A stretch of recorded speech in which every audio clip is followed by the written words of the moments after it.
அனைவருக்கும் அன்பு வணக்கம். நுழைப்புலம் 162வது நிகழ்வு வந்து இன்று தொடங்குது.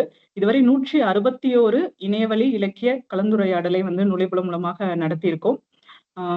இந்த ஒரு 162 நிகழ்வு வரை கொண்டு வந்ததற்கு வந்து நுழைப்புல நண்பர்களும், எழுத்தாளர்கள், வாசகர்கள் எனும் ஒரு கூட்டு முயற்சியால தான் வந்து இப்படி ஒரு இலக்கிய கலந்துரையாடலை வந்து தொடர்ந்து நடத்த முடியுது. இந்த 162வது நுழைப்புல இலக்கிய கலந்துரையாடலில் இன்று ஒரு சிறப்பான புத்தகம் பற்றி வந்து நூலறிமுகம் செய்யவிருக்கிறோம். அது என்ன சிறப்பான புத்தகம் அப்படின்னு சொன்னா, இன்றைய தமிழ் இலக்கிய சூழலில் கொண்டே போகுது அப்படின்னு சொல்லிட்டு ஒரு பக்கம் பேச்சு இருக்கு. அந்த சூழலிலும் வெளியான ஒரு மாதத்திலேயே முதற் பதிப்பு முடிந்து 2ஆம் பதிப்பு கண்ட ஆனைமலை நாவல் பற்றி தான் வந்து இன்றைக்கு வந்து நூலறிமுகம் செய்ய இருக்கிறோம்.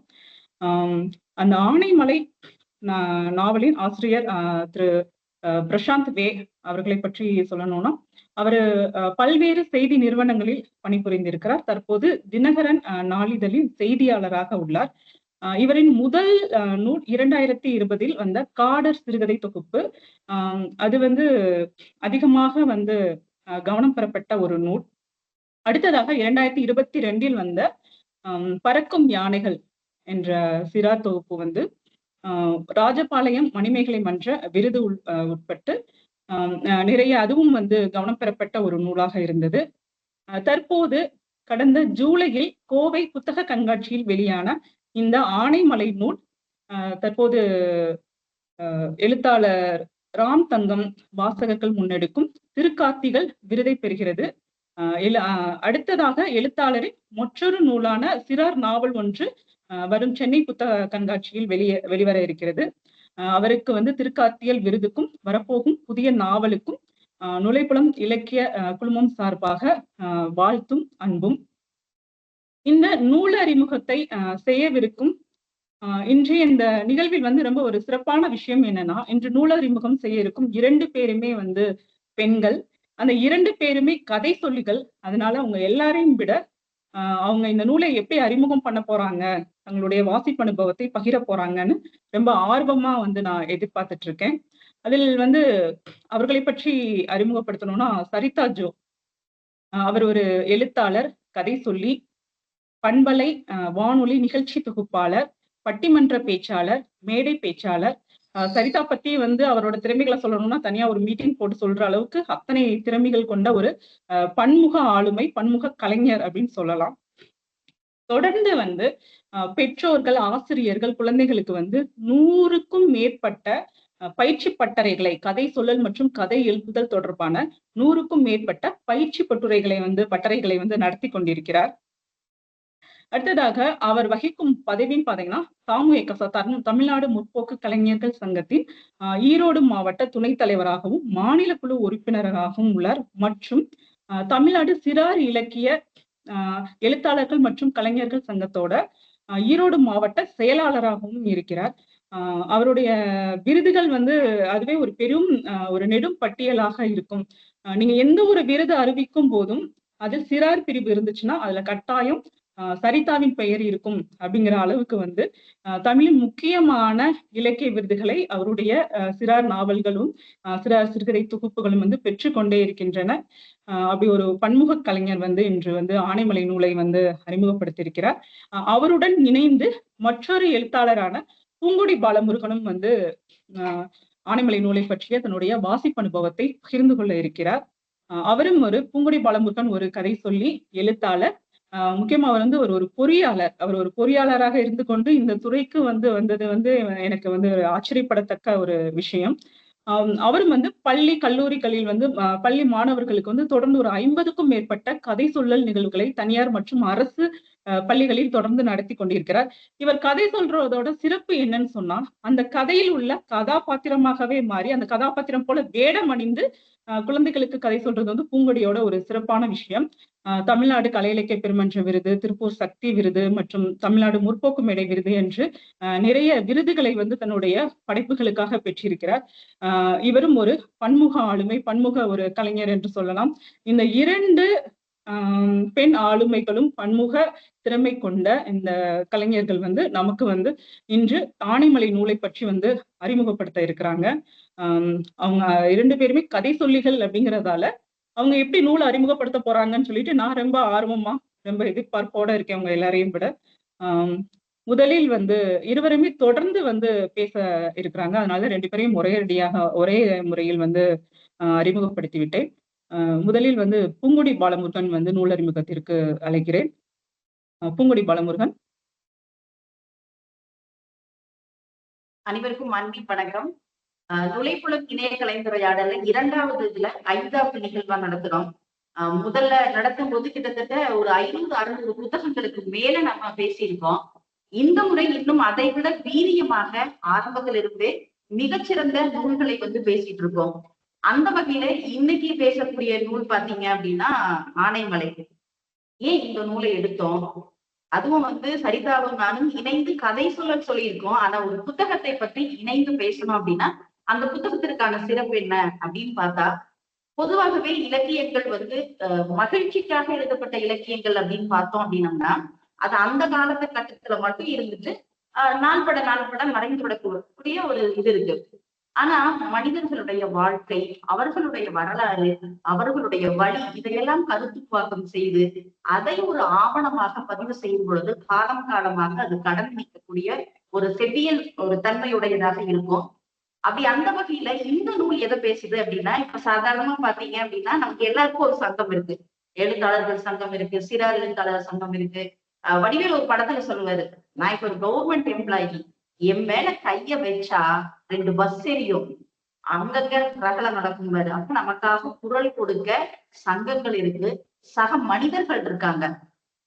ஆனா இந்த உலகம் தலைத்திருக்கக்கூடிய ஒரு மிக முக்கியமான விஷயம் காடு. எல்லா பல்லுயிர்களுக்காகட்டும் மனிதர்களுக்காக. ஆனா அந்த காட்டுல அதை பாதுகாக்கக்கூடிய பழங்குடியினர் அவங்களுடைய குரலை கூட வெளிப்படுத்த முடியாத திறனியற்றவர்களாக இருக்காங்க. நம்மளுடைய சமவெளி மக்களுடைய ஆரவாரத்துல அவங்களுடைய குரல் நசுங்கி போயிருது. அவங்க குரல் வெளிப்படுத்தவும் முடியல, அதற்கான திறனையும் இல்லை. அப்ப குரலற்றவர்களின் குரலாக இந்த நூல் ஒலிக்கிறது அப்படிங்கிற ஒரு மெயின் காரணம் தான் இந்த புத்தகத்தை பத்தி பேசணும் அப்படிங்கிற ஒரு ஆர்வத்தை எங்களுக்குள்ள கொடுத்தது. அதாவது ஒவ்வொரு புத்தகத்திற்கும் நிறைய விளம்பரங்கள் இருக்கும். ஆனா வாசகர்களால நிறைய வாசகர் பரப்புல கொண்டு போகப்பட்டு வந்த சிறிது காலத்திற்குள்ளேயே 2ஆம் பதிப்பு 3ஆம் பதிப்பு போயிட்டு இருக்கக்கூடிய இந்த நூலோட சிறப்பை வந்து இதை தாண்டி வேற எந்த விஷயமாவும் சொல்ல முடியாது. நிகழ்வில் இணைந்திருக்கு அனைத்து நண்பர்களுக்கும் வணக்கம். இன்னைக்கு ரொம்ப ஒரு அற்புதமான நூலைத்தான் நீங்களும் கேட்கிறீங்க. நீங்களும் பல இடங்கள்ல கொண்டு போய் சேர்க்கணும் அப்படிங்கிற ஒரு வேண்டுகோளை வச்சுட்டு ஒரு கதை சுருக்கம் சொல்லிட்டு இன்னைக்கு நாங்க 2 பேரும் வந்து இந்த நூலோட கதையை சொல்லிட்டு ஒரு 8 தலைப்புகள் எடுத்து இந்த நூல் அந்த 8 தலைப்புகளையும் என்ன பேசுது அப்படிங்கிறத இன்னைக்கு ஒருவர் மாத்தி ஒருவர் சொல்லலாம் அப்படின்னு இருக்கோம். கதை சுருக்கம் என்ன அப்படின்னா, ஆனைமலை அட்டைப்படம் பாத்தீங்கன்னா ஆனைமலை காடு அந்த சாலை பகுதியோட இருக்கும். அதாவது ஒரு காட்டை அழிக்கணும் அப்படின்னா அங்க ஒரே ஒரு சாலை மட்டும் போட்டா போதும், இந்த காட்டை ஃபுல்லா கம்ப்ளீட்டா அழிச்சிடலாம் அப்படின்னு மகாத்மா காந்தியடிகள் சொல்லுவாரு. அது மாதிரி இங்க சாலைகள் போட்டிருக்கு ஆனைமலை. இந்த படத்தை பார்க்கும்போது ஒரு வித்தியாசமா வேற என்ன சொல்லியிருப்பாரு ஆரம்பத்துல அப்படி தோணித்தான் இதை எடுக்கும் பொழுது உள்ள பேசியிருக்கிற விஷயம் மிக மிக கனமான விஷயத்த ரொம்ப அழகாவும், அதாவது வலியும் இருக்கும் அந்த சுகமும் இருக்கும், இரண்டும் சேர்த்து ரொம்ப ஒரு சேரா இதுல கொண்டு போயிருக்காரு எழுத்தாளர். முதல்ல பாத்தீங்க அப்படின்னா இந்த நூல்ல 40 அத்தியாயங்கள் 3 இதா பிரிச்சிருக்காங்க பிரிவு. ஃபர்ஸ்ட் இது பாத்தீங்கன்னா உலாந்தி, 2வது பார்த்த பிரிவுனா ஆடியார், 3வது வேங்கைப்பதி. இந்த 3 இதுலயுமே பாத்தீங்க அப்படின்னா கதை ஆரம்பிக்கிறது ஒரு ஃபாரஸ்டர் இளன் அப்படிங்கிற ஒரு நபர் மூலமா தான் கதை ஆரம்பிக்குது. அவர் புதுசா காட்டுக்கிறதா சமவெளி பகுதியில ஒரு யானையை கூட பார்த்தறியாத ஒரு மனிதர் அவர் வந்து ஒரு ஃபாரஸ்டரா வேலைக்கு போறாரு. எக்ஸாம் எழுதி அவரோட அதிர்ஷ்டம் பணம் கொடுக்காம நேர்மையாவே வேலைக்கு போறாரு. முதல்ல அவர் ஒரு என்ஜிஓட மீட்டிங் அட்டன் பண்றாங்க. அங்க ஒரு கதை சொல்றாங்க. என்ன அப்படின்னா, காடுகள் இருக்கிற நெல்லிக்காய்களை மூட்டையாக அந்த பழங்குடியினர் தூக்கிட்டு போய் வித்துடுறாங்க. மான்களுக்கு உணவு கிடைக்காம மான்கள் அழியுது. அந்த மான்கள் அழிவதனால புலிகளின் எண்ணிக்கை குறையுது. அதனால ஆனைமலை இந்த ஃபாரஸ்ட் வந்து புலிகள் காப்பகமாக அறிவிக்க நீங்க எல்லா வன அலுவலர்களும் உதவி செய்யணும். இங்கிருக்கிற மக்களும் விலங்குகளும் காடுல ஒன்னா சேர்ந்து வசிக்கவே முடியாது. அவங்கள கீழே இறக்கணும், எல்லா வசதிகளும் அவங்களுக்கு கொடுத்துடலாம் அப்படின்னு தான் இந்த கதை ஆரம்பிக்குது. கேட்கும்போது இளனுக்கு மட்டும் இல்ல, நமக்கே தோணும் சரிதானே அப்படிங்கிற மாதிரியான ஒரு உணர்வுதான் இளனும் உள்ள வர்றாரு. ஆனா உள்ள வந்ததுக்கு அப்புறம் தான் காடுகளுக்கும் அந்த பூர்வ குடிகளுக்கும் இருக்கக்கூடிய பிணைப்பு அங்க அவருக்கு தெரிய ஆரம்பிக்குது. கொஞ்சம் கொஞ்சமாக எதுவுமே தெரியாம வந்ததும் அந்த காட்டை நேசிக்க ஆரம்பிக்கிறாரு. அப்போ ஒரு சமயத்துல என்ன பண்றாங்க அப்படின்னா, இவங்க ஃபாரஸ்டுக்குள்ள போய், அதாவது மழைக்காலத்திற்கு முன்னாடி மே மாசத்துலயும் மழைக்கு பின்னாடி டிசம்பர் மாதங்களையும் காடுகள்ல வனவிலங்கு கணக்கெடுப்பு எடுப்பாங்க. அதுல பெரிய தகுதி தத்துவம் எல்லாம் நடக்கும். அந்த இடத்துல இவருடைய வனசரகர் மேலதிகாரி கிருஷ்ணன் கூட பயணம் பண்ணி காட்டுக்குள்ள போறாங்க. போகும்போது என்ன ஆகுதுன்னா, இவரு எதிர்பாராத விதமாக ஒரு மூளை யானை, அதாவது மக்னா அப்படிம்பாங்க, மரபணு குறைபாட்டால தந்தம் இல்லாம பிறந்த ஒரு ஆண் யானை தான். அதுவும் ஒத்த யானை அப்படின்னாலே நம்ம எதிர்படும் போது பயப்படணும். இந்த யானை ரொம்ப ஆக்ரோஷமா இருக்கும். மாட்டிக்கிட்டாரு, க்ளோஸ் என்கவுண்டர் தான் அப்படின்னு அவர் பயப்படுற நேரத்துல கண்ணை மூடி பயந்து போய் உட்கார்ந்துருக்காரு. திடீர்னு எங்கிருந்தோ ஆபத் பாந்தவன் மாதிரி ஒரு மனிதன் வந்து அந்த யானை விரட்டி இலை அப்படிங்கிற ஒரு செடியை காட்டி, அப்பாத்தி போ அப்பாத்தி போ அப்படின்னு சொன்ன உடனே அப்படியே அவ்வளவு மூர்க்கமான யானை அந்த இடத்துல அப்படியே சாதுவா திரும்பி போயிடுது. அந்த மனிதர் யார் அப்படின்னா காட்டுராசா. அந்த பகுதியில ஒவ்வொரு பதிகளாக குடிகள் வாழ்ந்துட்டு இருப்பாங்க. அந்த பகுதியில வசிக்கக்கூடிய வேங்கப்பதி அதோட மூப்பன் அப்படின்னா தலைவர், அவருடைய மகன் தான் காட்டுராசா. அப்ப அந்த இரண்டு இளன் காட்டுராசா இவங்க பார்வையில தான் இந்த நாவல் முழுவதுமே போயிட்டு இருக்கோம். இப்படி இளன் காப்பாத்துனதுக்காக உதவி பண்ணும்போது, பணம் கொடுக்கும்போது அந்த மக்கள் ஏற்றுக்கல. இவங்களுக்கு என்ன கொடுக்கலாம் அப்படின் போது அங்க இருக்கிற குழந்தைகளுக்கு படிப்பதற்காக நோட்டு புத்தகம் இது மாதிரி எல்லாம் வாங்கி கொடுக்குறாரு. கொஞ்சம் கொஞ்சமாக அவங்களுக்கு இவங்களுக்குள்ள நெருக்கம் வருது. அப்ப அவங்களுக்கான ஒரு சின்ன சின்ன ரெஸ்ட்ரிக்ஷனை எல்லாம் அவர் இது பண்ணிக்கிறாரு. சொல்லி பொறுக்க போலாம் காட்டுக்குள்ள, அவங்க வாழ்வாதாரமா தேன் எடுக்கலாம், மாகாணிகளும் எடுக்கலாம், விலங்குகளுக்கு ஆபத்து இல்லாம அப்படிங்கிற மாதிரி அவங்களுக்காக சின்ன சின்ன ரெஸ்ட்ரிக்ஷனை தளர்த்துக்கிறாரு. ஆனா இவருடைய அதிகாரிக்கும் பார்த்தா காடு அப்படிங்கிறதுக்கு அவருக்கு மரம் பிடிக்கும் தான். மரங்களை எல்லாம் பார்க்கும்போது அவருக்கு தோன்றது என்ன அப்படின்னா, ஒரு மர சாமான்களாகவோ, மேஜைகளாகவோ, நாற்காலிகளாகவோ தான் இருக்குது. ஏன்னா நான் காசு கொடுத்து வந்திருக்கிறேன், அந்த காசை நான் எப்படி எடுக்கணும், இப்படிதான் எடுக்கணும், வேற வழி இல்லை அப்படின்னு சொல்லி இருக்கக்கூடிய ஒரு மனிதர். இப்படி நடந்துட்டு அவங்களுக்கு போயிட்டு இருக்குது. இப்ப என்ன பண்றாங்க அப்படின்னா, அவங்கள அங்க இருந்து கிளப்பணும். என்ன பண்ணலாம் அப்படிங்கும்போது தந்திரமாக ஒரு மீட்டிங் போட்டு, அந்த மீட்டிங்ல நீங்க காட்டை விட்டு போகணுங்கிறதுக்கு ஒரு, அங்க கீழே போனதுதான் உங்களுக்கு எல்லாமே கிடைக்கும் அப்படின்ற பேசுறாங்க. அதுக்கு ஒரு கதை கூட சொல்றாங்க. அம்முங்கிற யானை குட்டி ஒரு பாசம் வந்து ஒரு யானையை தான் பாத்துக்கணும் அப்படிங்கும்போது அம்மா கிட்ட இருந்து பிரிச்சு கூட்டு போயிடுறாங்க. போகும்போது கதறது அழுது அம்மா விட்டு போகும்போது கொஞ்ச நாள் அந்த பிரிவு பழகிடுது. சில நாட்களுக்கு பக்கத்துல மேயும்போது கூட அம்மாவும் குழந்தை ஒருத்தர் பாத்துக்கல. அது மாதிரி தான் அம்மாவும் மகனே அப்படி இருக்கும்போது காட்டுக்குள்ள இருந்து வெளியே வந்து அந்த வாழ்க்கையோட சுகம் உனக்கு பழகிடுச்சுன்னா காடு உனக்கு பிடிக்காம போயிடும். எல்லா வசதியும் நாங்க பண்றோம் அப்படின்னு சொல்லி சொல்றாரு.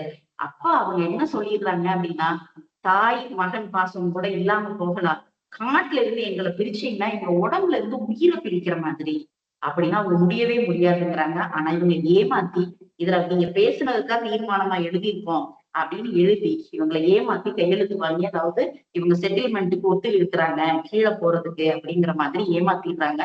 அது முதல் பாகத்துல வருது. முதல் பாகத்துல வந்து வெள்ளையர்கள் காலத்துல எப்படி இருக்கிற தேக்கு மரங்களை எல்லாம் வெட்டினாங்க அப்படிங்கறதெல்லாம் முதல் பாகத்துல வருது. இரண்டாவது ஆழியார் அப்படிங்கிற கதையில என்ன அப்படின்னா, இவங்க வந்து காடு புலிகள் காப்பகமான உடனே இவங்களுக்கு ஏகப்பட்ட கெடுபடி. எங்க வேணாலும் நினைச்ச இடத்துல போவாங்க. 6 மாதம் ஒரு இடத்துல இருப்பாங்க, அடுத்த 6 மாதம் வேறொரு இடத்துல போவாங்க. எங்க திங்க அதிகம் கிடைக்குதோ, எங்க அவங்க வாழ்வாதாரம் ஈஸியா கிடைக்குதோ அந்த இடத்துக்கு அவங்க எந்தவித கட்டுப்பாடுமின்றி போய்கிட்டே இருந்தவங்க, திடீர்னு அவங்களை இறுக்கி பிடிச்ச மாதிரி ஆகாது. அங்க போகாத, விறகு எடுக்காத, தேன் எடுக்காத, மாகனி கிழங்கு வெட்டாத, அதை பண்ணாத, இதை பண்ணாத, ஒவ்வொரு ரெஸ்ட்ரிக்ஷன் போடும்போது அவங்களுக்கு வாழ்வாதாரம் வேணும். அதுக்காக என்ன பண்றாங்கன்னா, கீழே மலையடிவாரத்துல இருக்கக்கூடிய தோட்டங்கள்ல வேலைக்காக போக ஆரம்பிக்கிறாங்க. அங்க போகும்போது காட்டுராசாவுக்கு அறிமுகமாகக்கூடிய ஒரு பையன் தான் வந்து மணி அப்படின்னு. இவனும் ஒரு பதியில இருந்து ஆரம்ப காலகட்டத்துல ஆடு மாடு மேய்க்கிறதுக்காக கீழே தோட்ட வேலைக்கு வந்தவங்க. இயல்புல அவங்களுக்குள்ள அந்த காட்டோட அறிவு இருக்கும். ஆனா சில காலமா வெளியே இருக்கும்போது அந்த காட்டோட அறிவுல பாதி அவனுக்கு இல்லாமயே போயிடுது. ஆணியார் பக்கத்துல இருக்கக்கூடிய அவங்க மலைப்பகுதியில தான் வந்து அவங்க வசிச்சுட்டு இருக்காங்க. அந்த இடத்துக்கு கூட்டிட்டு போறதாக 2ஆம் பகுதி ஆரம்பிக்கும். 2ஆம் பகுதி முழுக்க பாத்தீங்க அப்படின்னா, அந்த மணியோட பாட்டி வானம்மா அப்படிங்கிற அவங்களோட பார்வையில சொல்லப்பட்டிருக்கும். 1961 ஆழியார் அணை கட்டும் பொழுது அவங்க ஒரு 4-5 வயது சிறுமியாக இருக்கிறாங்க. அப்ப இருந்து ஆரம்பிச்சு அவங்கள காலி பண்ண சொன்ன உடனே அவங்க எல்லாருமே அவங்களுக்கு வாழ்வாதாரத்துக்காக டேம் வேலைக்கு வராங்க. அங்க டேம்ல இருக்கும் பொழுது அவங்களுக்கு அழிவுகள் வருது. தங்கறதுக்கு சரியான இடம் இல்ல. கொசுக்கடினால மலேரியா, டெங்கு இப்படி நிறைய இறக்குறாங்க. மண் சரிவு வருது. அப்படியான ஒரு வாழ்க்கை சூழல் வாழ்ந்து கணவனை இழக்கிறாங்க. மறு கல்யாணம் நடக்குது. அவங்களுடைய குழந்தைன்னு இப்படியான ஒரு டிராவல் அவங்க பண்ணிட்டு இருக்கிறாங்க. அவங்க சொல்லிட்டு இவன் அவங்க வாழ்ந்த முன்னோர்கள் வாழ்ந்த பதிக்கு போகும்போது ஓடி ஓடி போய் எல்லாத்தையும் அங்க இருக்கக்கூடிய கல்லுகள், அங்க இருக்கக்கூடிய வனதேவதைய எல்லாத்தையும் அவன் ஒரு குழந்தை மாதிரி ஓடி ஓடி கட்டி பிடிக்கிறத பார்க்கும்போது இவனுக்கு ஆழமாக மனசுல ஒரு விஷயம் வருது. வானம்மாளும் சரி, மணியும் நீங்க காட்டை விட்டு போகாதீங்க அப்படின்னு சொல்ற மாதிரியான ஒரு உணர்வை தர்ற மாதிரி அந்த ஆழியார் கதை ஃபுல்லா வருது. அங்க அந்த டேமுக்கு போகும்போது அவங்களை எப்படி எல்லாம் பழங்குடியினரை பயன்படுத்தி வேலை வாங்குறாங்க. அவங்க இறப்பு ஒரு விஷயமாவே தெரியாது. அடிபட்டு ஒருத்தர் சால் கிடக்கும். அவங்களுக்கு இறப்பு அவங்க குடும்பத்துக்கு வாழ்வாதாரம் போச்சு. இவங்களுக்கு ஒரு உசுறு போச்சு, 1/2 மணி நேரம் வேலை போச்சு, திருப்பி வேலையை செய்யுங்கடா அப்படின்னு சொல்லக்கூடிய ஒரு மனிதாபிமற்ற மனிதர்களாகத்தான் அங்க இருக்கிறாங்க. எல்லாத்தையும் பொருளாகவும் பணமாகவும் உடமையாகவும் மாற்றக்கூடிய ஒரு சமுதாயத்துக்கிட்ட அவங்க மாட்டிக்கிறாங்க. அப்ப இந்த பகுதியில காட்டுராஜாவோட மனசுல என்ன பதியுதுன்னா, எக்காரணம் கொண்டும் நம்ம பதியில இருந்து இறங்கி கீழே போகக்கூடாது அப்படிங்கிறது ஒரு உணர்வை தோற்றுவிக்கிறதுக்காக ஆழியார் பயணம், அந்த ஆழியார் டேம், அங்க நடந்த விஷயங்கள் இப்படி எல்லாம் வருது. அடுத்து 3வதா பாத்தீங்கன்னா வேங்கப்பதி. நாங்க போக மாட்டோம் அப்படின்னு வேங்கப்பதியில இருக்காங்க. ஆனா எல்லா இடத்துலயும் என்ஜிஓக்கள் நுழைவது மாதிரி இங்கேயும் அகிலா அப்படிங்கிற ஒரு கேரக்டர் மூலமா என்ஜிஓக்கள் வராங்க. ஆரம்பத்துல உதவி செய்யற மாதிரி மூட்டு புத்தகம் கொடுக்குறோம், அதை பண்றோம், இதை பண்றோம்னு கொஞ்சம் கொஞ்சமாக அவங்களும் அரசாங்கத்துக்கு ஆதரவா அவங்களோட சேர்ந்து புலிகள் காப்பகமா மாத்துறதுக்கு முழு முயற்சி எடுக்கிறாங்க, கேஸ் போடுறாங்க. ஆனாலும் என்ன அடி அடிச்சாலும் நாங்க இங்கிருந்து போக மாட்டோம் அப்படின்னு சொல்லி அவங்க இருக்காங்க. இவங்களை வெளியேற்றுறதுக்காக இவங்களும் யானையோட தந்தத்தை புடுங்கிட்டு இவங்க மேல கேஸ் போடுறாங்க. அதுல இருந்தும் இளன் இவங்களை காப்பாத்துறாப்படி. அதே மாதிரி ஒரு இடத்துல புலிய கொன்னுட்டு அந்த புலி நகத்துக்காகவும் பல்லுக்காகவும் பண்ணாங்க அப்படின்னு. அப்படி அவங்க பண்ணி பணத்தை சம்பாதிக்க நினைச்சா இவங்க புலிகள் காப்பகமா அறிவிக்கிறதுக்கு முன்னாடியே அவங்க காட்டுல சம்பாதிச்சு நம்மள விட பெரிய பணக்காரங்க இருக்க முடியும். ஆனா அவங்க இயற்கைய தெய்வமாகவும் மரங்களையும் சூரியனையும் வணங்கக்கூடிய மக்கள் எப்படி அங்க இருக்கக்கூடிய விலங்குகளுக்கு தீர்வு செய்வாங்க அப்படின்னு இளன் இவங்களுக்கு உதவியா இருக்காரு. ஆனாலும் அதிகாரம் இருக்கிற இடத்துல யாரா இருந்தாலும் அடிபணிஞ்சு போகணும். அவங்க சூழ்ச்சிக்கு முன்னாடி யாருமே ஒண்ணும் பண்ண முடியாது. அப்படியான சூழ்ச்சியில இவங்களை கொண்டு போய் இவங்கதான் அந்த புலியை கொண்டாங்க அப்படின்னு சொல்லி அடைச்சு வச்சு படு சித்திரவதை பண்றாங்க. போலீஸ் பண்ற சித்திரவதையெல்லாம் சொல்ல கேட்கும் போதே நடுங்கும். அனுபவிக்கிறாங்க, பயங்கரமா அனுபவிக்கிறாங்க. அவங்களுக்கு குரல் கொடுக்கதான் யாருமே இல்லையே. குரல் கொடுக்குற ஒரே ஒரு மனிதர் பரமசிவம் அப்படிங்கிற ஒரு மனிதரை தான் இவங்க ஃபுல்லா கட்டுறாங்க. இவங்களுக்காக அவரு பதியில வாழக்கூடிய மனிதர், நம்மளை மாதிரி ஒரு சமவெளி மனிதர். ஆனா அந்த குரலற்றவர்களுக்கு குரலாக அவர் எல்லா இடத்துலயும் முடிச்சிட்டு இருக்காரு. அவர் கேஸ் போட்டு இவங்க நிரபராதி அப்படின்னு சொல்லி வெளியே கொண்டு வந்துடுறாரு. அப்போ குடுக்குறாங்க, நெருக்கடிகள் கொடுத்துக்கிட்டே இருக்காங்க. இப்ப வயநாடு நிலச்சரிவு வந்த மாதிரி அங்கேயும் ஒரு நிலச்சரிவு வருது. அதுல இறப்பு. காட்டுராசாவுடைய மனைவி சுந்தரி இறக்குறாங்க. அது 2-3 இறப்புகளை காட்டுறாங்க. ஆண்டூர் கணவாய் வழியாக ஒரு பாபு அப்படிங்கிற குழந்தையோட அப்பா இறக்குறது, சின்னானுடைய மனைவி பிரசவ வழி சரியான மருத்துவ உதவி கிடைக்காம அவங்க இந்த மூட்டை தொட்டில போட்டு எடுத்து கீழே வர்றதுக்குள்ள உயிரிழந்துருவாங்க. அப்ப இந்த இறப்புகள் எல்லாம் இது வரைக்கும் எதுவுமே அவங்கள அசைச்சு பார்க்கல. ஆனா தன்னை சுத்தி இருக்கிறவங்க இறப்புகள் கொஞ்சமா இவங்கள அசைச்சு பார்க்குது. ஏற்கனவே 70 குடும்பங்கள் இருக்குது, 27 குடும்பமா மாறிட்டோம். இன்னும் இருந்தா எல்லாத்தையுமே நம்ம படிப்படுத்துருவோமோ அப்படிங்கிற ஒரு பயம் அவங்க கீழே வரலாம் அப்படிங்கிற ஒரு உணவோட வராங்க. ஆனா என்ன இறுதியிலே எப்படியா இருக்குது, அவங்க ஓலம் முடிக்கிற மாதிரியாக இந்த கதையை முடிச்சிருப்பாரு. இதுதான் இந்த கதை சுருக்கம். ஆனா இதுக்குள்ள ஒவ்வொரு விஷயத்தையும் பார்க்கலாம். பழங்குடியினோட வாழ்வு மட்டும் இல்லாம நிறைய பிரிவுகளா பிரிச்சிருக்கோம். அந்த வகையில முதல்ல பழங்குடி மக்களுக்கும் சூழலியலுக்கும் என்ன தொடர்பு அப்படிங்கிறத இப்போ சரிதா பேச போறாங்க. ஆனா அந்த பழங்குடி மக்கள் ரொம்ப அற்புதமானவங்க. நாம எப்படின்னா மாட்டோட கடைசி சொட்டு பால் வரைக்கும் புளிஞ்சு எடுத்து அந்த ரத்தத்தை பாலாக்கி வித்து கண்ணுக்குட்டி கூட கொடுக்காத மனுஷங்க. அவங்க அந்த ராகி விதைக்கும் போது ஒரு பாடல் பாடுத சோழகன் தொட்டில ஒரு பாட்டு படிச்சேன். காத்தவன் தின்னது போக, கண்டவன் தின்னது போக, கல்லனும் தின்னது போக, விளையணும் சாமி. காக்கிறவன் சாப்பிடணும், பார்க்கிறவன் கண்டவன் சாப்பிடணும், திருடன் கூட சாப்பிடணும். அதெல்லாம் போக நீ விளையணும் சாமின்னு இயற்கையை கும்பிடக்கூடிய தேவைகளும் தேவைகளும் அதிகம் கிடையாது. அதனால எங்களுக்கு பேராசைகள் கிடையாது. அப்படியான மனிதர்கள் அவங்களுக்கும் சூழலுக்கும் என்ன நெருக்கம் இருந்தது அப்படிங்கிறத இப்ப சரிதா வந்து உங்களுக்கு சொல்ல இருக்கிறாங்க. வாங்க சரிதா.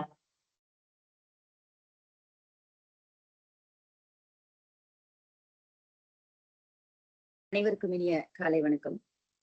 ரொம்ப அழகா கதை சுருக்கத்தை பூங்குடி சொல்லிட்டாங்க. இந்த நூல் முழுவதுமே சூழலியல் பற்றி தான் பேசுது. எதை பேசினாலும் அது சூழலியல் தான் அப்படின்னு நினைக்கிறேன்.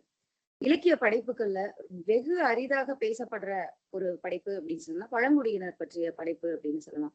ஏன் அது அரிதாக பேசப்படுது அப்படின்னு சொல்லி நம்ம போய் தேடி பார்க்கும்போது, ஏன் அப்படின்னா அது வெறுமனே கற்பனையாக சொல்லிட முடியாது. அவங்களுடைய வாழ்வியல் முறை வேறு, நம்மளுடைய வாழ்வியல் முறை வேறு. சோ அந்த வகையில இந்த படைப்பு இப்போ வந்திருக்கிற படைப்புகள்ல மிக முக்கியமான படைப்பா தெரிஞ்சதுனால இந்த புத்தகத்தை எடுத்து பேசணும்னு சொல்லி 2 பேரும் முடிவு பண்ணும்போது இந்த 3 நாட்களாக தொடர்ந்து இதை பற்றி தான் ஒரு பகுதியாக எப்படி சொல்லலாம், எப்படி கொண்டு போகலாம் அப்படின்னு சொல்லிட்டு நேற்று கூட இரவு ஒரு 10 11 மணி வரைக்கும் இதை பத்தி தான் நாங்க 2 பேரும் பேசிட்டு இருந்தோம். சோ ஒரு நாவல் தொடர்ந்து 2 3 நாட்கள் நம்மை பேச வைக்கிறது அப்படின்னாவே அது அதோட வெற்றி அங்க வந்துருச்சு அப்படின்னு சொல்லலாம். தொடர்ந்து ஒருத்தர் பேசிட்டு இருக்கிறாங்க, சில பேர் பேசிக்கிட்டு இருக்கிறாங்க அப்படின்னா மட்டும் அந்த நாவல் வெற்றி அடைஞ்சிருமா அப்படின்னு கிடையாது. அதுக்குள்ள இருக்கிற கண்டென்ட் தான் முக்கியம் அப்படிங்கிற மாதிரி இருந்தது. சோ அப்போ நாங்க முடிவு பண்ணோம், கொஞ்சம் வேற மாதிரி ஒரு பார்ட்டா பிரிச்சுக்கலாம் அப்படின்னு சொல்லிட்டு ஒட்டுமொத்தமான ஒரு கதை சுருக்கத்தை முதல்ல பார்த்துட்டு அதுக்கப்புறம் குட்டி குட்டியான விஷயங்களை ஒரு 5 நிமிஷத்துக்குள்ள பேசிக்கலாம் அப்படின்னு முடிவு பண்ணும்போதுதான் சரி என்னென்ன விஷயங்களை பேசலாம் அப்படின்னா இந்த நாவல் தொடாத இடமே இல்லை அப்படின்னு சொல்லலாம். அவ்வளவு விஷயங்களை உள்ள வச்சிருக்கு. இந்த விஷயத்த பத்தி பேசணும் அப்படின்னா நம்ம இன்னும் கொஞ்சம் ஒர்க் பண்ணணும் அப்படின்னு சொல்லிதான் நாங்க பார்ட்ட பிரிக்க ஆரம்பிச்சோம். அப்போ இந்த சூழலியல் சார்ந்து பேசும்போது பூங்குடி ஏற்கனவே சொன்ன மாதிரிதான் இந்த ராகி, கம்பு, சோளம் எல்லாம் அவங்க எப்படி விதைச்சாங்க, பயிர் சுழற்சி முறையை எப்படி கையாண்டாங்க அப்படின்னு சொல்லி அவங்க பயிரை விதைக்கும் பொழுது அந்த இடத்துல கொஞ்சம் தீ வச்சு அழிச்சிட்டு அந்த இடத்த கொஞ்சம் சுத்தம் பண்ணிட்டு அதுக்கப்புறம் பயிர்களை பயிரிடுவாங்க. முதல்ல சோளம், கம்பு, ராகி இப்படின்னு பயிரிடும் போது முதல் ஒண்ணு பயிரிட்டுட்டாங்க அப்படின்னு சொல்லிட்டா அடுத்த இடத்துக்கு போகும்போது அதை அழிச்சிட்டு போயிடுவாங்க. அப்போ அந்த அந்த அந்த இடத்துக்கு அது உரமாக பயன்படும் அப்படின்னு சொல்லிட்டு அடுத்து போயிட்டு இன்னொரு சுழற்சி வரும்போது வேற கம்பு பயிரிட்டு இருந்தாங்கன்னா அடுத்து சோளம் பயிரிடுவாங்க. இப்படி மாத்தி மாத்தி பயிரிட்டுக்குவாங்க அப்படின்னு சொல்லி ரொம்ப அழகா சொல்லியிருப்பாரு. பூங்குடி சொன்ன மாதிரிதான் ஒரு தேன் எடுத்தாலும் கூட அந்த தேனோட எஜ்ஜில கொஞ்சம் விட்டுட்டு போயிடுவாங்களா. அடுத்த முறை வந்து அங்க தேன் கூடு கட்டும் அப்படிங்கிறதுக்காக ஒரு கிழங்கு எடுத்தாலும் அந்த கிழங்குல கொஞ்சத்தை வச்சுட்டு வருவாங்களாம் அப்படின்னு சொல்லிட்டு. ஆனா நம்ம சமவெளியில வாழ்றவங்க எதையுமே முழுவதுமாக எடுத்துதான் பழக்கம். இதையெல்லாம் படிக்கும் போது இப்படி வாழ்ற மனிதர்களா காடுகளை அழிப்பாங்க. சோ அந்த மாதிரி ஒரு மனநிலை வரும். அதுக்கப்புறம் இந்த விஷயங்களை காட்சிப்படுத்துவார். ஒவ்வொரு இடமும் அந்த காட்சிப்படுத்துதல் ரொம்ப முக்கியம். நமக்கு நமக்கு கண்ணு முன்னாடி என்னவா ஓடும் அப்படின்னு பாத்தீங்கன்னா படங்களா ஓடும். ஒரு காதலை காட்சிப்படுத்தும் போதாகட்டும், ஒரு மரத்தினுடைய அழுகையை காட்சிப்படுத்தும் போதாகட்டும், அப்படியே அந்த மரம் வந்து கீழே விழும்போது அப்படி ஒரு பேரிரைச்சல் ஏற்படுமா. அப்போ எல்லாருக்கும் தெரியும், காட்டுல இருக்கிறவங்களுக்கு எப்படி தெரியும் அப்படின்னு பார்த்தா ஒரு பறவை ஒரு ஒரு விலங்கு ஒரு மரத்தை உடைச்சு சாப்பிடுதுன்னா அதோட சத்தம் வேற மாதிரி இருக்கும். அதே வந்து யாராவது வெட்டுறாங்கன்னா அதோட சத்தம் வேற மாதிரி இருக்கும். காட்டுக்குள்ள எங்க இருந்தாலும் அவங்களால கண்டுபிடிச்சுக்க முடியும். அப்படி வெட்டப்படுற மரத்தோட சத்தத்தை கேட்கும் போது அது பெரும் அழுக்குறலாக கேட்கிறது அப்படிங்கிறாங்க. அந்த பறவைகளோட கீச்சு குரல்கள் பெரும் ஒப்பாரியாக கேட்கிறது, காடு முழுவதும் ஒலிக்கிறது அப்படின்னு சொல்லி குறிப்பிட்டிருப்பாரு. இதை படிக்கும் போதே அந்த மரம் எல்லாம் வெட்டுண்டு கிடக்கும் போது அப்படியே ஆங்காங்கே மனிதர்கள் வெட்டுண்டு கிடந்தா எப்படி இருக்கும் பிணங்கள் எல்லாம், அப்படி அந்த கட்டைகள் எல்லாம் இருக்கு அப்படின்னு சொல்லி காட்சிப்படுத்துவாரு. இந்த காட்சிப்படுத்துதல் அப்படிங்கிறது எல்லா படைப்பாளிகளுக்கும் வந்துடாது. வெறுமனே கதை சொல்லல்ங்கிறது இந்த இந்த இடத்துல கதையாகத்தான் நான் அதை பாக்குறேன். ஒரு காட்சிப்படுத்தல் கண் முன்னாடி ஒரு காட்சியா வரும்போது நம்ம ஒரு படம் பாக்குற மாதிரியான ஒரு ஃபீல் இருக்கும். அதுவே ஒரு இடத்துல காட்சிப்படுத்தி இருப்பாரு. காதலை காட்சிப்படுத்தும் பொழுது அரச மரத்தோட அந்த இதய வடிவ இலை அப்படின்னு சொல்லி ஒரு இடத்த அப்படியே அழகா காட்சிப்படுத்தி இருப்பாரு. காட்டு ரசாவுக்கும் சுந்தரிக்கும் நினைக்கிறேன். சோ அந்த இடமாகட்டும் இப்படி ஒவ்வொரு இடத்தையும் அவர் ரொம்ப அழகா காட்சிப்படுத்திருப்பாரு. நான் சொல்லலாம் நினைச்ச ஒரு விஷயம் தான் பூங்குடி ரொம்ப அழகா சொல்லியிருப்பாங்க ஒரு இடத்துல. அதே மாதிரி ஆபரேஷன் டாப் ஸ்லிப் அப்படின்னு சொல்லி ஒரு விஷயத்த கொண்டு வருவாங்க. இன்னும் இது ஆபரேஷன் டாப் ஸ்லிப் அப்படின்னு சொல்லி நம்ம யோசிச்சுக்கிட்டு அப்படியே போகும்போது என்ன பண்ணாங்களா அப்பெல்லாம் மரங்களை வெட்டும் போது அவ்வளவு மரங்களை எடுத்துட்டு போக முடியாது. மரங்களை இப்ப காடுகளை நேசிக்கிற மனிதர்களை வச்சே மரங்களை வெட்ட வைக்கிறாங்க, மரங்களை கீழே கொண்டு போய் வைக்கிறாங்க. அப்போ அவங்களுக்கு எப்படி தோணும், நம்ம நம்ம எதையெல்லாம் நேசிச்சோமோ அதையெல்லாம் வெட்டி நம்மளே எடுத்துட்டு போய் நம்மகிட்டயே இந்த வேலையெல்லாம் வாங்கிட்டாங்க அப்படின்னு நினைக்கும் போது, அப்போ அது நிறைய மரங்கள், அவ்வளவு மரங்களையும் எப்படி எடுத்துட்டு போறது அப்படின்னு நினைக்கும் போது அவங்களுக்கு தோணுன வழி அதுதான். ஒரு இடத்த மேல இருந்து மலையில அந்த கட்டைகளை உருட்டி விடுறது, அந்த தேக்கு கட்டைகளை, அவ்வளவு ஸ்ட்ராங்கான தேக்கு கட்டைகள். அவர் முதல் முறையாக வந்து பார்க்கும்போது அதுக்கான ஒரு சர்வே எடுத்துதான் எப்படியெல்லாம் வந்து இந்த கட்டைகளை இது எங்க தெரிஞ்சுக்கிறாங்க, எப்படி தெரிஞ்சுக்கிறாங்க அப்படின்னு சொல்லி ரொம்ப அழகா அத சொல்லியிருப்பாரு. அந்த கட்டைகளை எல்லாம் தெரிஞ்சதுக்கு அப்புறம் இவ்வளவு ஸ்ட்ராங்கான மரங்கள் இங்க இருக்கா, இதையெல்லாம் நம்ம எடுத்துட்டு போகணும்னு சொல்லிட்டு மேல இருந்து வெட்டி வெட்டி கட்டைகளை அப்படியே கீழே வந்து ஒரு ஒரு தாழ்வான பகுதியில கொண்டு போய் அப்படியே மேல இருந்து உருண்டு வந்து கீழே விட, அதுக்கப்புறம் மாட்டு வண்டியோ ஏதோ ஒண்ணு வச்சு எடுத்துட்டு போவாங்க அப்படின்னு சொல்லி காட்சிப்படுத்தி இருப்பாரு. அப்போ இப்படி இந்த விஷயங்கள் எல்லாம் காட்சிப்படுத்தும் போது நமக்கு என்ன தோணும் அப்படின்னா, எப்படி மரங்களை கடவுளாக, என்ன சொல்ற, கன்னிமரம் அப்படிங்கிற ஒரு மரத்தை ஒரு கடவுளாகவே அவங்க கும்பிட்டு வருவாங்க. அதை பத்தி நம்ம போய் சர்ச் பண்ணா கூட அது கூகுள்ல இருக்கு அந்த மரத்தை பத்தி. ஏன் அதை வந்து கடவுளாக வழிபடுறாங்கன்னா, அத்தனை மரத்தையும் வெட்ட விட்டாலும் கூட அந்த மரத்தை வெட்ட விட மாட்டாங்க, அந்த மரத்தை வெட்டுறதுக்கு அவங்க அனுமதிக்கவே இல்லை ஒரு காலம் அப்படின்னு சொல்லி போடுறாரு. அதுக்கான ஒரு மிக முக்கியமான காரணம் வைக்கிறாரு. முதல் முறையாக அந்த மரத்தை வெட்ட போகும்போது அதுல இருந்து ரத்தம் வந்ததாகவும், அது வந்து தன்னுடைய கடவுளையே, தான் கும்பிடுற கடவுளையே வெட்டுற மாதிரி அவங்க நினைச்சதுனால எந்த மரத்தை வெட்டினாலும் அந்த மரத்தை வெட்டுறதுக்கு அவங்க விடவே இல்லை ஒரு காலம் அப்படின்னு சொல்றாங்க. இப்படி காடுகளோடு சேர்ந்து இணைந்து வாழ்ற மக்கள் எப்படியெல்லாம் இந்த புலிகள் காப்பகம் ஆக்கிறதுக்கு முன்னாடியும் சரி அதுக்கப்புறமும் சரி தாங்கள் வாழ்ந்த அந்த சூழலியலோடயே ஒன்றி வாழ்ந்த இந்த மக்கள் எப்படி எந்தெந்த விஷயத்துக்கெல்லாம் கஷ்டப்படுறாங்க, ஏன் ஒரு கல்விக்காகட்டும் எல்லா விஷயத்துக்கும் ஏன் கஷ்டப்படுறாங்க, ஏன் கீழே போறதுக்கு மறுக்கிறாங்க, இந்த இடத்தை விட்டுட்டு ஏன் போறதுக்கு மறுக்கிறாங்க அப்படிங்கிறதுக்கு 1000 காரணங்கள் இருந்தாலும் அவங்க சொல்ற ஒரே காரணம், முக்கியமான காரணமா அவங்க சொல்றது என்னன்னு நான் நினைச்சுக்கிட்டேன் அப்படின்னா, கீழே போனா எல்லாத்துக்கும் காசு கொடுத்துதான் வாங்கணும் தண்ணியில இருந்து. ஆனா இங்க நாங்க எந்நேரமும் எங்களுக்கு தேவையான அத்தனையும் இந்த காடு கொடுக்குது, இந்த காடு கொடுக்கறதுனால நாங்க இதை விட்டுட்டு எப்படி வெளியில வர முடியும் அப்படின்னு சொல்லும்போது, நீங்க எவ்வளவு லட்சம் கொடுத்தாலும் நாங்க வரமாட்டோம் அப்படிங்கிற ஒரு காரணத்தை முன்வைக்கிறாங்க. மீண்டும் அடுத்ததாக பூங்குடி தான் பேச வர்றாங்க. இதுக்கப்புறம் நான் சில கதைகள் சொல்லலான் இருக்கேன், இந்த புத்தகத்துக்குள்ள இருக்கிற கதைகள். சரி வாங்க பூங்குடி.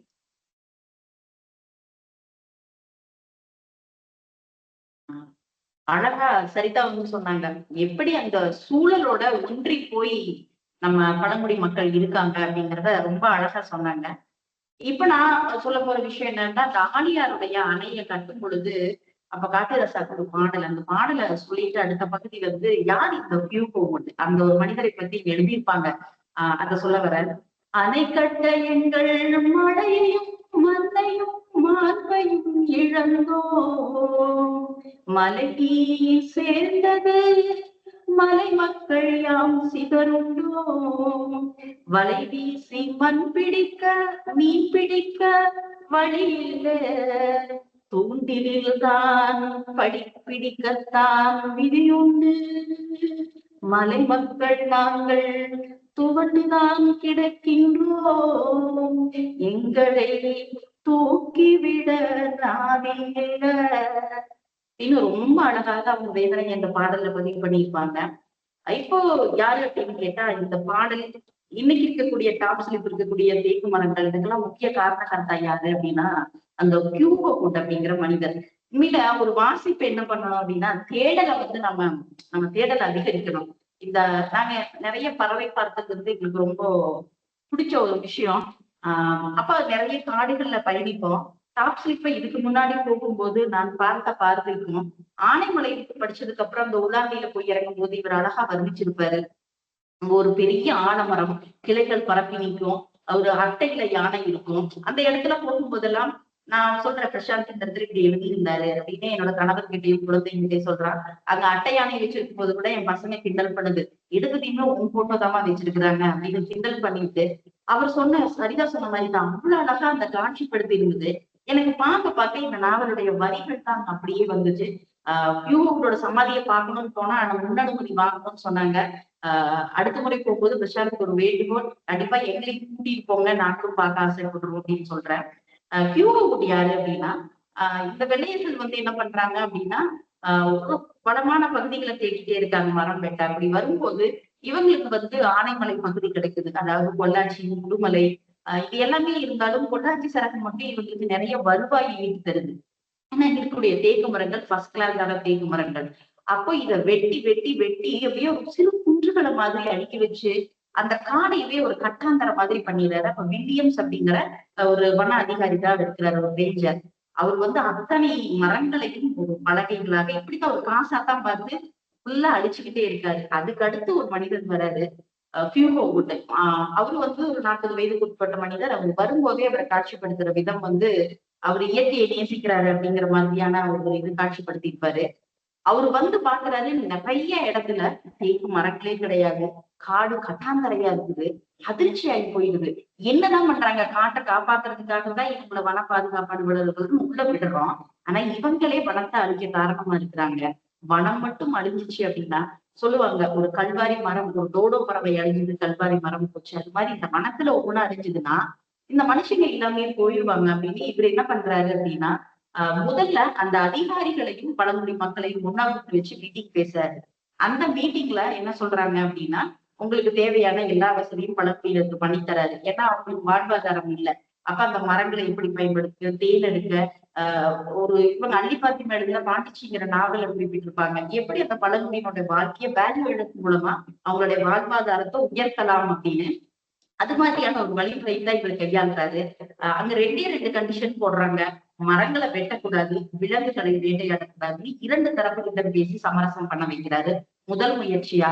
அடுத்த முயற்சியா என்ன பண்றாருன்னா, ஹாப்பிங் முறை, அதாவது தேக்கு மரத்தை அடியோட வெட்டாம ஓரிரு அடி அதுக்கு மேல விடும்போது வெட்டிட்டோம் அப்படின்னா சீக்கிரம் அந்த மரம் துளிர்த்து வந்துடும். அப்போ ஒட்டு மொத்தமா அந்த காடு அழியாது அப்படிங்கறதெல்லாம் பண்றாரு. அங்கங்க கிட்டத்தட்ட ஒரு 25 ஏக்கர்ல அவர் வந்து நடவு செய்யறாரு. அப்போ அந்த நேரத்துல இவரை பத்தி கேள்விப்படுறாங்க பழங்குடி மக்களுக்கு. இவர் மேல அன்பும் நம்பிக்கையும் அதிகமாயிட்டே இருக்குது. அதிகமாகிற நேரத்துல அந்த வேங்கையன், அப்ப அந்த வேங்கப்பட்டியோட மூப்பனா இருக்கிறவருக்கு இவரை பார்க்கணும் அப்படின்னு சொல்லி ஒரு ஆர்வம் வருது. அப்ப அந்த தேக்கு மரத்தோட அந்த மரபு, அந்த விதைகளை எல்லாம் கொண்டு வந்து கொடுத்து இவர்கிட்ட கொடுத்துட்டு அப்படியே எதுவுமே சொல்லாம போறாரு. இந்த காட்டை நம்ம நேசிப்பதற்காக ஒரு எளிய மனிதனுடைய மிகப்பெரிய அன்பு பரிசுதான் இந்த தேக்கு விதைகள் அப்படின்னு அதை நட்டு வைக்கிறாரு. இன்னைக்கு டாப்ஸ்ல இருக்கக்கூடிய மரங்கள் எல்லாமே கிட்டத்தட்ட அவர் நட்டு வச்சதுதான் அப்படின்னு. அந்த காட்டை விட்டு அங்க தன்னுடைய மனைவி காதலியை கூட்டிட்டு வந்து வாழணும்னு நினைக்கிறாங்க. எதிர்பாராத விதமா அவங்க இறந்துடுறாங்க. அதுக்கப்புறம் இதுதான் தன்னுடைய வாழ்க்கை அப்படின்னு இருக்காரு. ஆனா பதவி உயர்வு மூலமா அவரை வேற இடத்துக்கு மாத்திடுறாங்க. அப்ப இந்த காட்டை விட்டு அவர் போயிடுறாரு. ஆனாலும் அவர் கடைசியா எப்படி வர்றாருன்னா, காச நோயினால இறந்ததுக்கு அப்புறம் தான் வர்றாரு. அவரோட உயிர்ல அங்க இருக்கக்கூடிய ஒரு அரண்மனை இருக்கும். அதுக்கு பக்கத்துலதான் தன்னுடைய உடலை புதைக்கணும் அப்படின்னு சொல்லி அங்க புதைச்சிருக்கு. ஆனா நம்ம மாநில வாரியா பிரிக்கும் போது கேரளா, தமிழ்நாடு அப்படின்னு எல்லைக்கோடுகள் பிரிச்சாங்க. ஆனா அந்த சமாதி அந்த இடத்துல மட்டுமே எந்த எல்லைக்கோடும் அது தமிழகத்துக்கு உட்பட்டதா இல்ல கேரளாவுக்கான அந்த இடத்துல எல்லைகளை வகுக்கல அப்படிங்கறதுதான் அவர் செஞ்ச மிகப்பெரிய செயலுக்கான ஒரு அங்கீகாரம், ஒரு ஒரு வெகுமானம் அப்படின்னு நினைக்கலாம். அந்த சமாதியில போய் பார்த்தோம் அப்படின்னா சுத்தி இருக்கிற தேக்கு மரங்கள் எல்லாமே கியூகோ வுட்டாகத்தான் தெரியும் அப்படின்னு சொல்லி ரொம்ப அழகா இதுல சொல்லியிருப்பாரு. அந்த நம்ம ஒவ்வொருத்தரும் அங்க போகும்போது நன்றிக்குரியவரா நினைக்க வேண்டிய ஒரு மனிதர் வந்து நமக்கு ஒரு சின்னது நல்லது பண்ணாலே உங்களை காலம் கொடுக்க நினைக்கணும். அப்ப அந்த வனத்தை காப்பாத்தின, அதாவது இங்கிருந்தும் அந்த மனுஷன் அவரு இங்க, அதாவது ஆங்கிலேயர்கள் முழுவதும் கெட்டவர்கள் இல்ல, அதுலயும் ஒரு சில நல்லவர்கள் இருந்திருக்காங்க அப்படிங்கிறத இங்க காட்சிப்படுத்தியிருக்காரு. அப்ப அவரை நம்ம நினைக்கணும் அப்படிங்கிறது தான் இந்த கியூகோ ஊட்டி வாயிலாக சொல்ல விரும்புறேன். அடுத்து வந்து இதுக்குள்ள சின்ன சின்ன கதைகள், பெரிய கதைகளுக்குள்ள கிளை கதைகளாக சின்ன சின்ன கதை, அந்த பழங்குடி மக்களோட வாழ்வியல்ல பாடல்கள், எல்லா இடத்துலயும் இசை, நம்ம மனுஷன் பிறந்ததுல இருந்து தாலாட்டு பாட்டுல இருந்து சாகும் போது ஒப்பாரி பாடல் வரைக்கும் எப்படி இசையா நம்ம வாழ்க்கை நிரம்பி இருக்கு அப்படிங்கிறது எல்லாம் இப்போ சரிதா வந்து உங்களுக்கு சொல்ல போறாங்க. வாங்க சரிதா.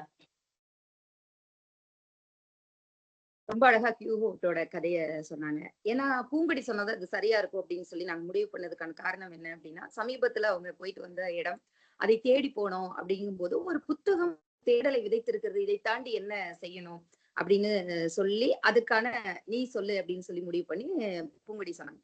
அப்போ பூங்கொடி சொன்ன மாதிரிதான் நம்மளுடைய மனித வாழ்க்கையில, அதுவும் குறிப்பா தமிழர்களோட வாழ்க்கையில பாடல்கள் வந்து ரொம்ப முக்கியமான இடத்தை பிடிக்கும். பிறப்பு முதல் இறப்பு வரை நம்மளோட பயணம் பண்றது கதைகள் மட்டுமல்ல, பாடல்கள் தான் அப்படின்னு சொல்லலாம். முதல்ல தாலாட்டு பாட்டுக்கு முன்னாடியே பாத்தீங்கன்னா நம்மளுக்கு வந்து வளைகாப்பு பாடல்னு ஒண்ணு இருக்கும். அந்த வளைகாப்பு பாடல்ல தொடங்கி அதுக்கப்புறம் முடிவுல ஒப்பாரி பாடல்ல முடியும் அப்படின்னு சொல்லுவாங்க. காட்டை பத்தி, காட்டோட அந்த ஒரு வலியும் வேதனையும் பற்றி ஒரு பாடலை பாடும்போது ஒரு கொண்டாட்டமான ஒரு பாடலோட இதை தொடங்கலாம், இந்த செக்மெண்ட்டை தொடங்கலாம் அப்படின்னு ஆறாறு ஆரிராரோ அப்படிங்கிற தாலாட்டு பாடல் மூலமா தொடங்கலாம் அப்படின்னு நினைக்கிறேன். ராரி ராரி ராராரோ, எங்க அம்மனுக்கு சாதம் வருதோ பின்னாலே, ராரி ராரி ராராரோ, எங்க அண்ணுமே கானகத்து கிளியோரங்கு, ராரி ராரி ராராரோ, நான் வீட்டுக்கு அஞ்சம்பு எங்க அம்மனுக்கு, ராரி ராரி ராராரோ, கானகத்தி மயிலோரங்கு அப்படின்னு சொல்லி 24வது செக்மெண்ட்ல தொடங்கி இருப்பார். அப்போ இந்த பாட்டோட தொடங்கும் போது அவ்வளவு கொண்டாட்டமா இருக்கும் அப்படின்னு நினைச்சு நம்ம உள்ள போறோம். இந்த இடத்துல நிறைய குட்டி குட்டி கதைகள் சொல்லியிருப்பாருன்னு சொல்லுவோம் இல்லையா, அதுல வானம்மா சொன்ன கதைகள் தான் வந்து அவ்வளோ நல்லா இருக்கும். சரி, வானம்மா என்ன கதைகள் சொல்றாங்க அப்படின்னா தன்னோட கதைகளை சொல்றாங்க.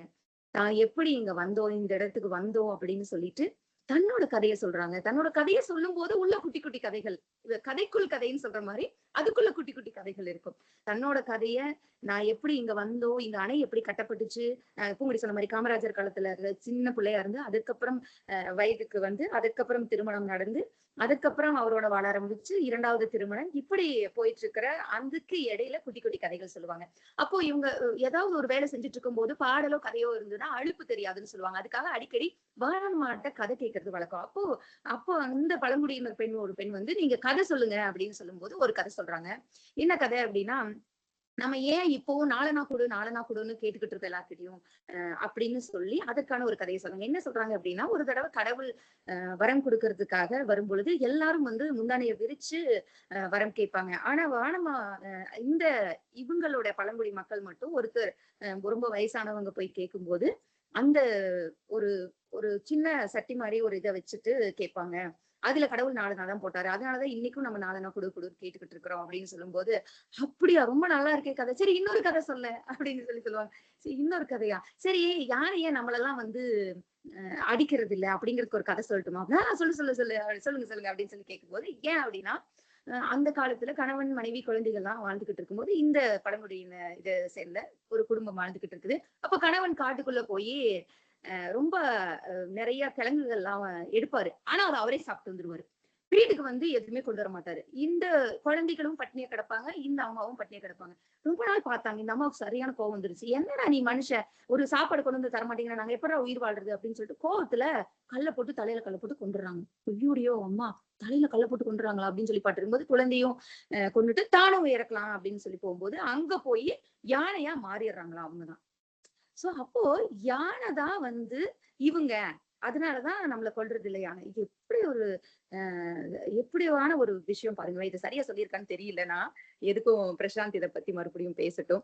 சோ இப்படி கதைகளை சொல்லும் போது, சரி இந்த கதைகள்லாம் இப்படி போயிட்டு இருக்கு. ஆனா இன்னொரு கதை இருக்குது பாருங்களேன். கிருஷ்ணன் ஒரு கதை சொல்லுவாரு, அந்த அதிகாரி ஒரு கதை சொல்லுவாரு, அவங்களை வெளியேற்றுறதுக்காக ஒரு கதை சொல்லுவாரு. என்ன கதை சொல்லுவாரு அப்படின்னா, நீங்க ஏன் இங்கேயே இருக்கீங்க, இங்கேயே இருந்தீங்கன்னா உங்களுக்கு கல்வி கிடைக்காது. அப்படி வந்து வெளியேற்றப்பட்ட நேரத்துல ஒரு ஒரு நிறைய குடும்பம் வெளியில போனதுல இருந்து ஒரு குடும்பத்திலிருந்து படிச்சு வந்த அந்த அதிகாரி தான் நான். அந்த மாதிரி இந்த மாதிரி ஆனா உங்க குழந்தைகளும் அதிகாரி ஆகணும், பெரிய பெரிய இடத்துல வரணும் அப்படின்னா நீங்க ஏன் வந்து கீழே போக கூடாது அப்படிங்கிறதுக்காக அவங்க கதை சொல்லுவாங்க. இந்த 2 கதை மட்டும் இல்லாம உள்ளுக்குள்ள அங்கங்க இந்த மொத்தமான ஒரு விஷயத்துக்காக கதைகள் சொல்லப்பட்டது. அப்ப காட்டுராசாவும் மணியும் தான் இந்த கதைகளை கேட்டு வருவாங்க. அந்த அணை கட்டுறதுக்கு பட்ட கஷ்டங்கள், அந்த அணை கட்டும் போது இவங்களை வந்து அந்த இடத்தை விட்டு வெளியேற்றினதுக்கான கதையையும். அப்போ பொதுவாகவே நம்மளுடைய தமிழ் சமூகத்துல கதை கேட்கும் பழக்கம் இருக்கு. அப்போ ஒரு விஷயத்த கதையா சொல்லும் போது அவ்வளவு சுவாரஸ்யமா இருக்கு. அப்போ வானம்மா அந்த கதைகளை சொல்லும் போது நாம பக்கத்துல வந்து ஊங்கொட்டி கேட்கிற மாதிரி, ஓ இப்படி எல்லாம் நடந்துச்சா அப்படின்னு சொல்லி இடையில காட்டுராசாவும் மணியும் கேட்கிற விஷயங்கள் ஆகட்டும், அதுக்கான வானம்மாளுடைய விளக்கம் ஆகட்டும், கேட்க அந்த அந்த விஷயம் நம்ம மனசுக்குள்ள ஒரு கதையாக பார்க்கப்பட்டாலும் கூட இது உண்மை அப்படின்னு சொல்லி மனசுக்குள்ள ஒரு பக்கம் சொல்லிக்கிட்டே இருக்குது. இது கதை இல்ல, உண்மை அப்படின்னு சொல்லிட்டு. அந்த மாதிரி இந்த கதைகள் வந்து நம்ம மனசுக்குள்ள போயிருக்கு. அடுத்ததா பூங்குடி எதை பத்தி பேச வராங்கன்னு தெரியல. பூங்குடி தான் அடுத்ததா பேச வராங்க. வாங்க பூங்குடி.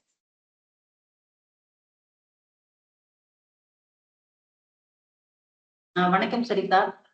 கதைக்குள் கதைய ரொம்ப அழகா வந்து குழந்தைகளுக்கு சொன்ன மாதிரி ரொம்ப அழகாவே சொன்னீங்க. இப்ப நான் என்ன சொல்ல போறேன்னா, பறவை பார்த்தல் தான். இங்க வழி சுகம் வாழ்க்கை அப்படிங்கிறது வெறும் மகிழ்ச்சி மட்டுமே நிறைந்ததும் அல்ல, துக்கமும் இருக்கு. அப்ப இங்க பழங்குடியினுடைய வழியை சொன்னவரு இங்க ரொம்ப ஒரு சுகமான அனுபவமா இதை வச்சிருக்காருன்னா, பறவை பார்த்தலை பத்தியும், காடுகள்னா அங்க இருக்க எல்லாமே சேர்ந்துதானே, மரங்கள், பறவைகள், விலங்குகள், புழுக்கள், பூச்சிகள், இது எல்லாமே சேர்ந்ததுதான். அதுதான் அந்த காடு.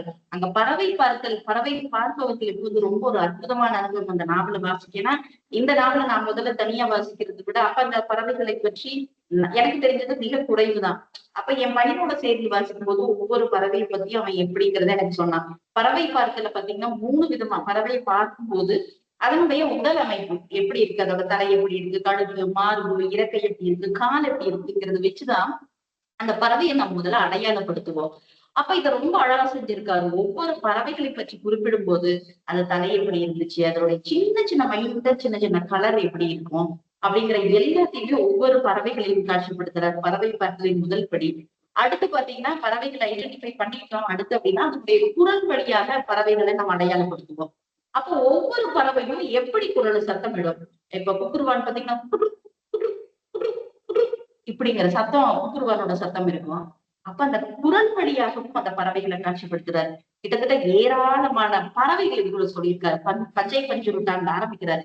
பச்சை பஞ்சுருட்டான், காட்டுச்சேவல், நீல பைங்கிளி, இரவாடி ஆந்தை, தவிட்டுக்குருவி அப்படிங்கிற சிலம்பன், பச்சை குக்குருவான், மைனா, கரிச்சான், நுண்ணிக்கொக்கு, நீலச்சிட்டு, கொண்டைக்குருவி, அடுத்து பொன்முதுகு மரம் கொத்தி, கிளிக்குருவிகள், கருப்பு வெள்ளை வாலாட்டி, ஊதாப்பிட்டு தேய்ச்சிட்டு, ஓங்கிலிகள், அதாவது ரொம்ப ரொம்ப எனக்கு பிடிச்ச இருவாச்சி பறவையை அவங்க ஓங்கிலிகள் அப்படிம்பாங்க.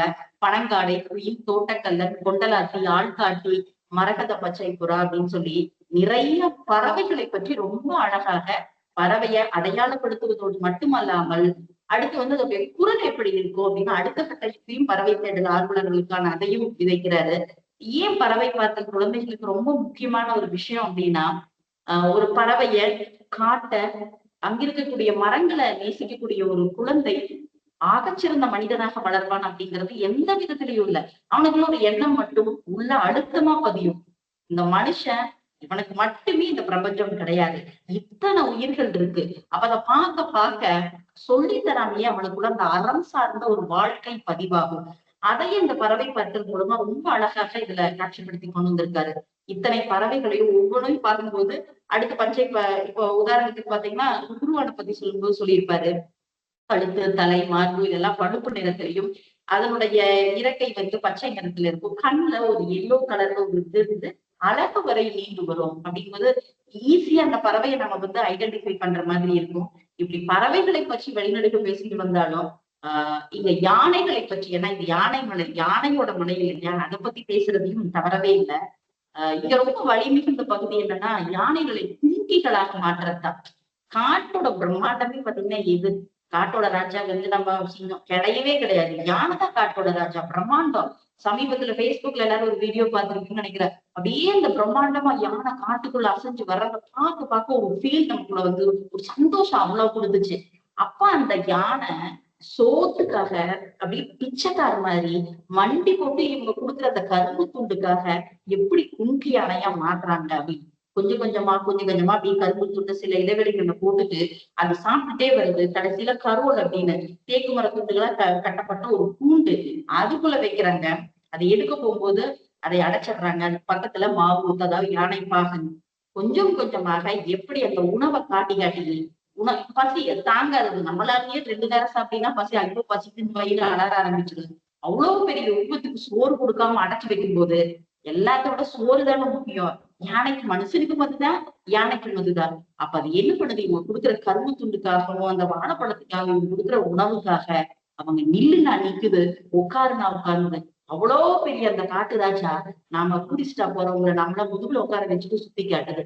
கால்ல சங்கிலி போட்டு கட்டி அதை அடிச்சு துன்புறுத்து கும்கியாக்கும் பொழுது அதெல்லாம் ரொம்ப கொடுமையான விஷயம்.